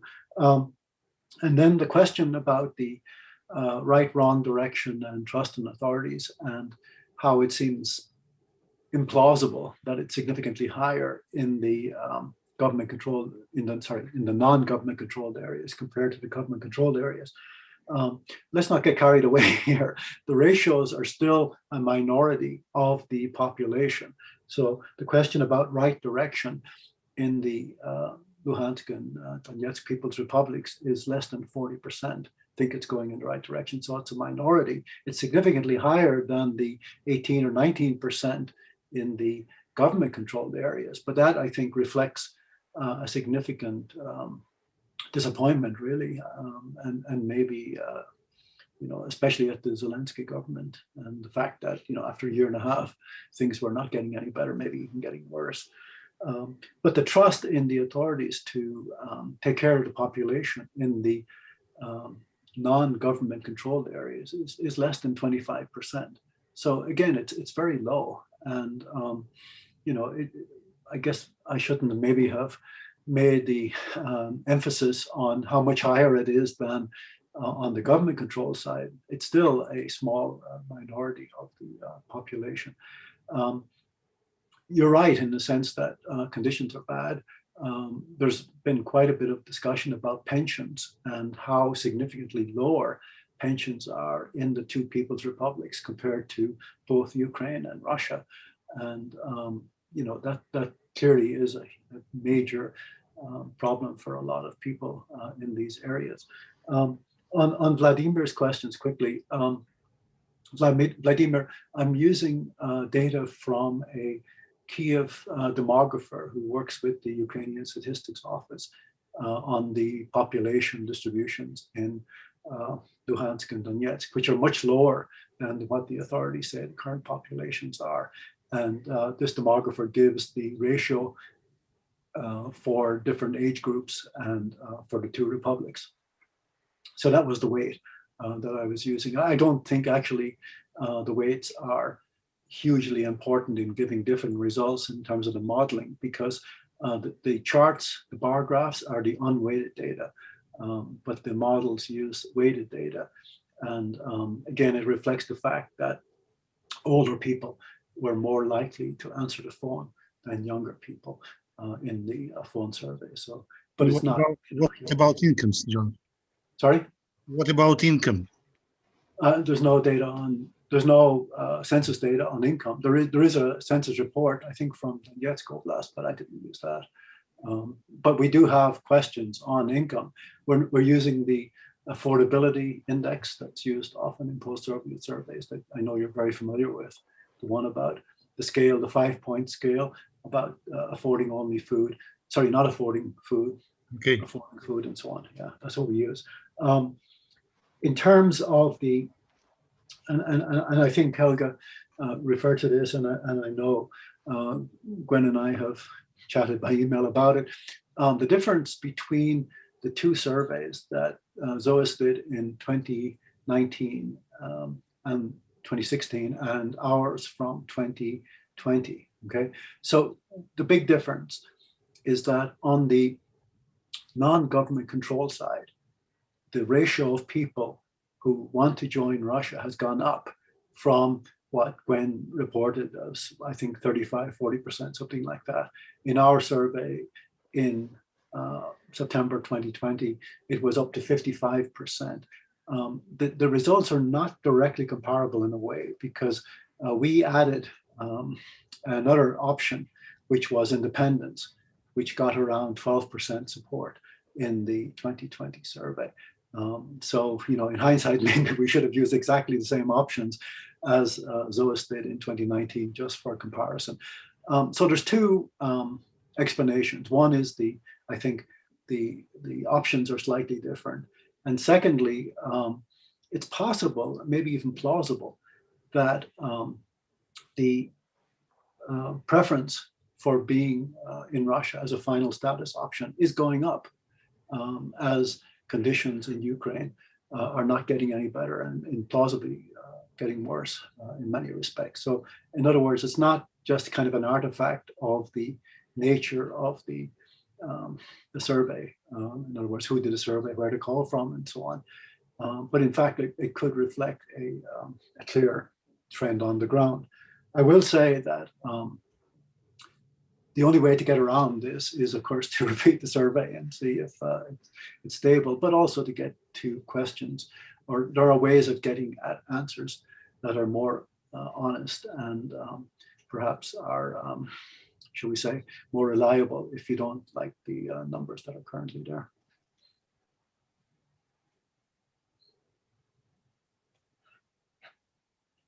Okay. Did you finish, Jonah? And yeah, sorry. Yeah. Question about the difference between government-controlled areas and the republics. It's only an effect of TV propaganda, or there is another reason? Is that for me? Yeah. Yeah, no, a lot of people have mentioned that, and we didn't answer, or we didn't ask questions about to what extent, you know, how much you watch TV and so on and so forth. We have asked that question elsewhere. And in other words, what's the main source of information? TV, internet, social media, and so on. So we didn't, unfortunately, ask it in this particular case, partly because we're really limited on phone surveys compared to face-to-face. But on the other surveys we did elsewhere across the former Soviet Union, that's always in there. And as you might expect, if you watch a lot of television and if you trust what you see on television, it tends to really reflect a pro-government position. Okay, thank you, Sabine and Gwendolyn.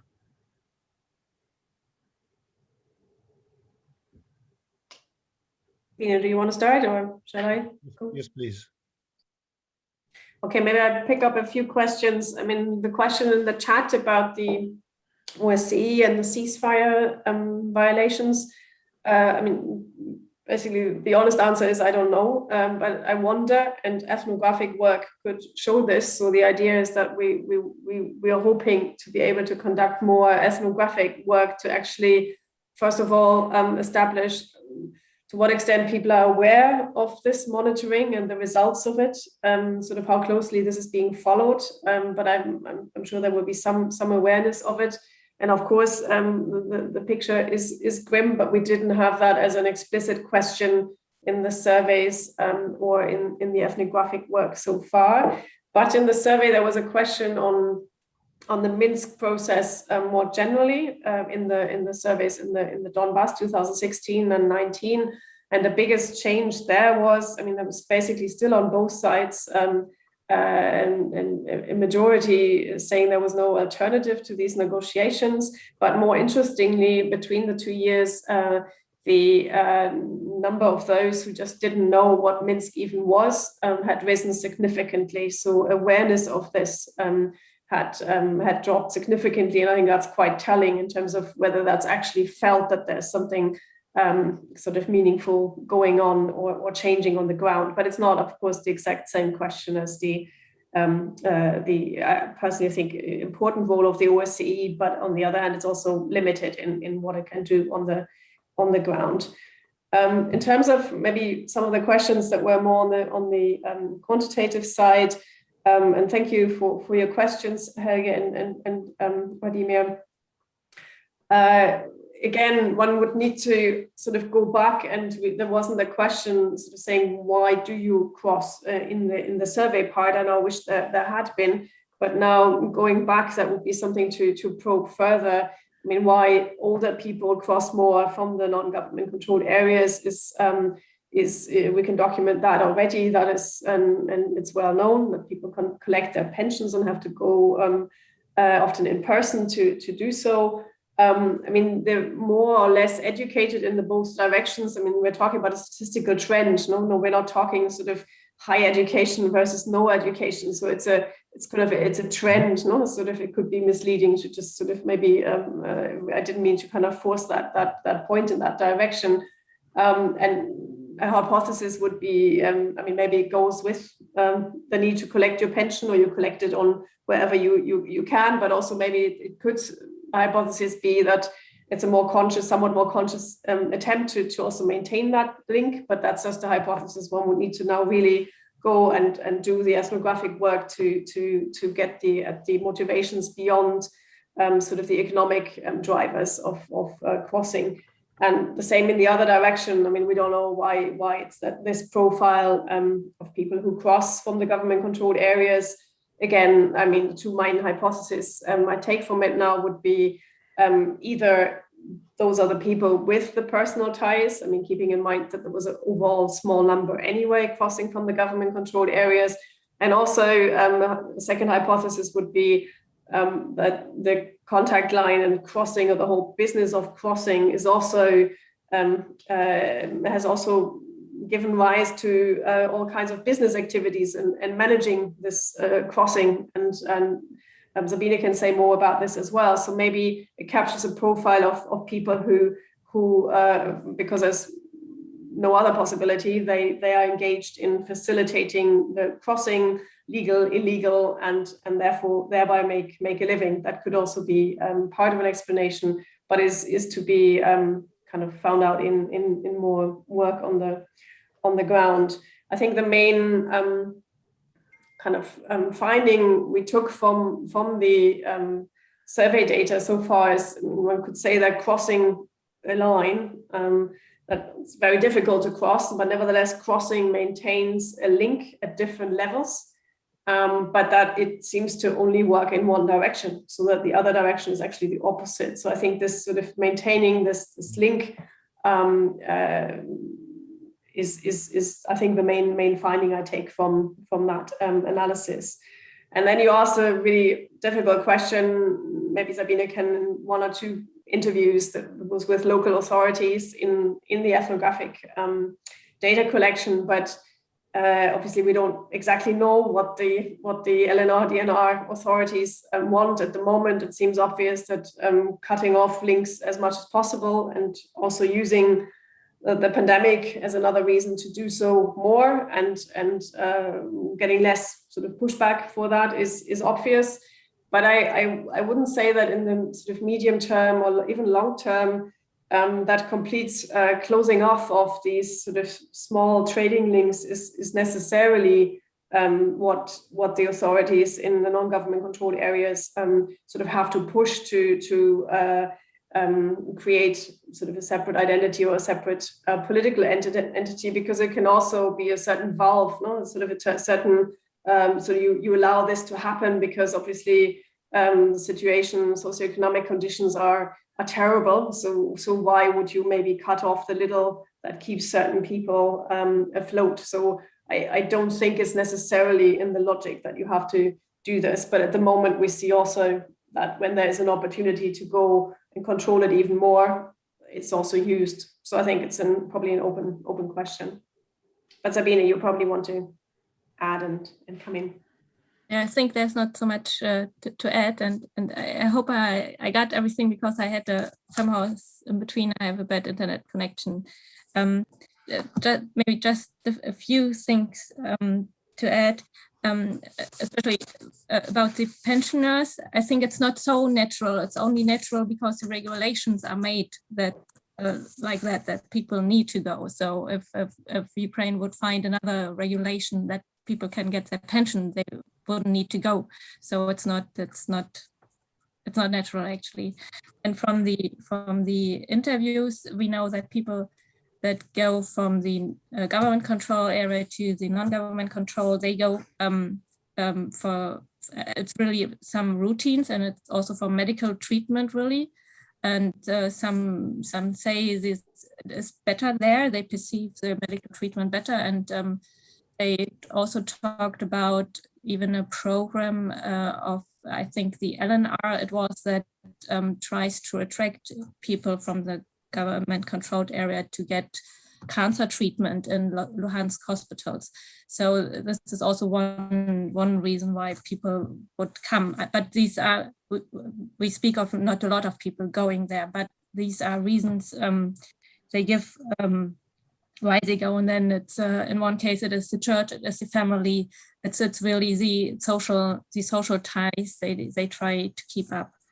And about the trade and the trends, on the one hand, it is what Gwendoline said, that it is a business in along the line to make some money to carry products across. But somehow I think probably that might end. People also reported in the interviews that the price difference between the government-controlled and the non-government controlled areas are not so big anymore. So maybe that's not a big business in the future. And what the LNR and DNR want, it is difficult to say. They don't want to lose more people, so they probably tend to close up. And that's probably also one reason why they do not open 2 more checkpoints that actually are agreed on. So Soledar and Shastya are 2 more checkpoints in the Luhanska Oblast that are agreed to open, and the Ukrainian side has prepared these checkpoints, but they have not opened on the Luhansk People's Republic. Maybe also because of the whole situation of checkpoints are closed. But anyway, and only open for certain hours. But after that, they probably also try to limit it. But I agree with Gwendoline. They won't cut off that completely. And there is an interesting report about, and also regarding the trade. It depends on what kind of trade. So the small-scale trade is not really dangerous for anyone, but there are other trades regarding weapons, and then that is of course for all sides. It's a difficult issue, and that is something that they want to stop from the Ukrainian side. And there's an interesting report I don't have it right now, that from 2017 that describes the weapon trade, especially across the railway checkpoints. I think these are, it goes another way. The small scale trade is more on the pedestrian car checkpoints, while other things are traded via the railway checkpoints that are not so strongly controlled. I hope I didn't forget anything, but that's some points to add to what has been said. Okay, thank you very much to our panelists. We should appreciate their comment to their unique, remarkable studies, which were very difficult to conduct technically, methodologically. And thank you, Helge, for your comments. Of course, we would like to continue our discussion, but it's late enough in Europe, at least. So see you tomorrow. I would like to remind that our tomorrow session starts at 4:30 p.m. Central European time, a bit earlier, and you're welcome tomorrow. Good night to Europeans. Vladimir, have a good day, North Americans. Vladimir, if I could, I try not to speak on behalf of everyone, but I think in this case I can. Just on behalf of everyone, I want to thank you for organizing this wonderful event. Enjoyed it very much today. Look forward to as much of it as I can tomorrow. Thank you so much for pulling it off. Thank you. Goodbye. Bye. Tomorrow.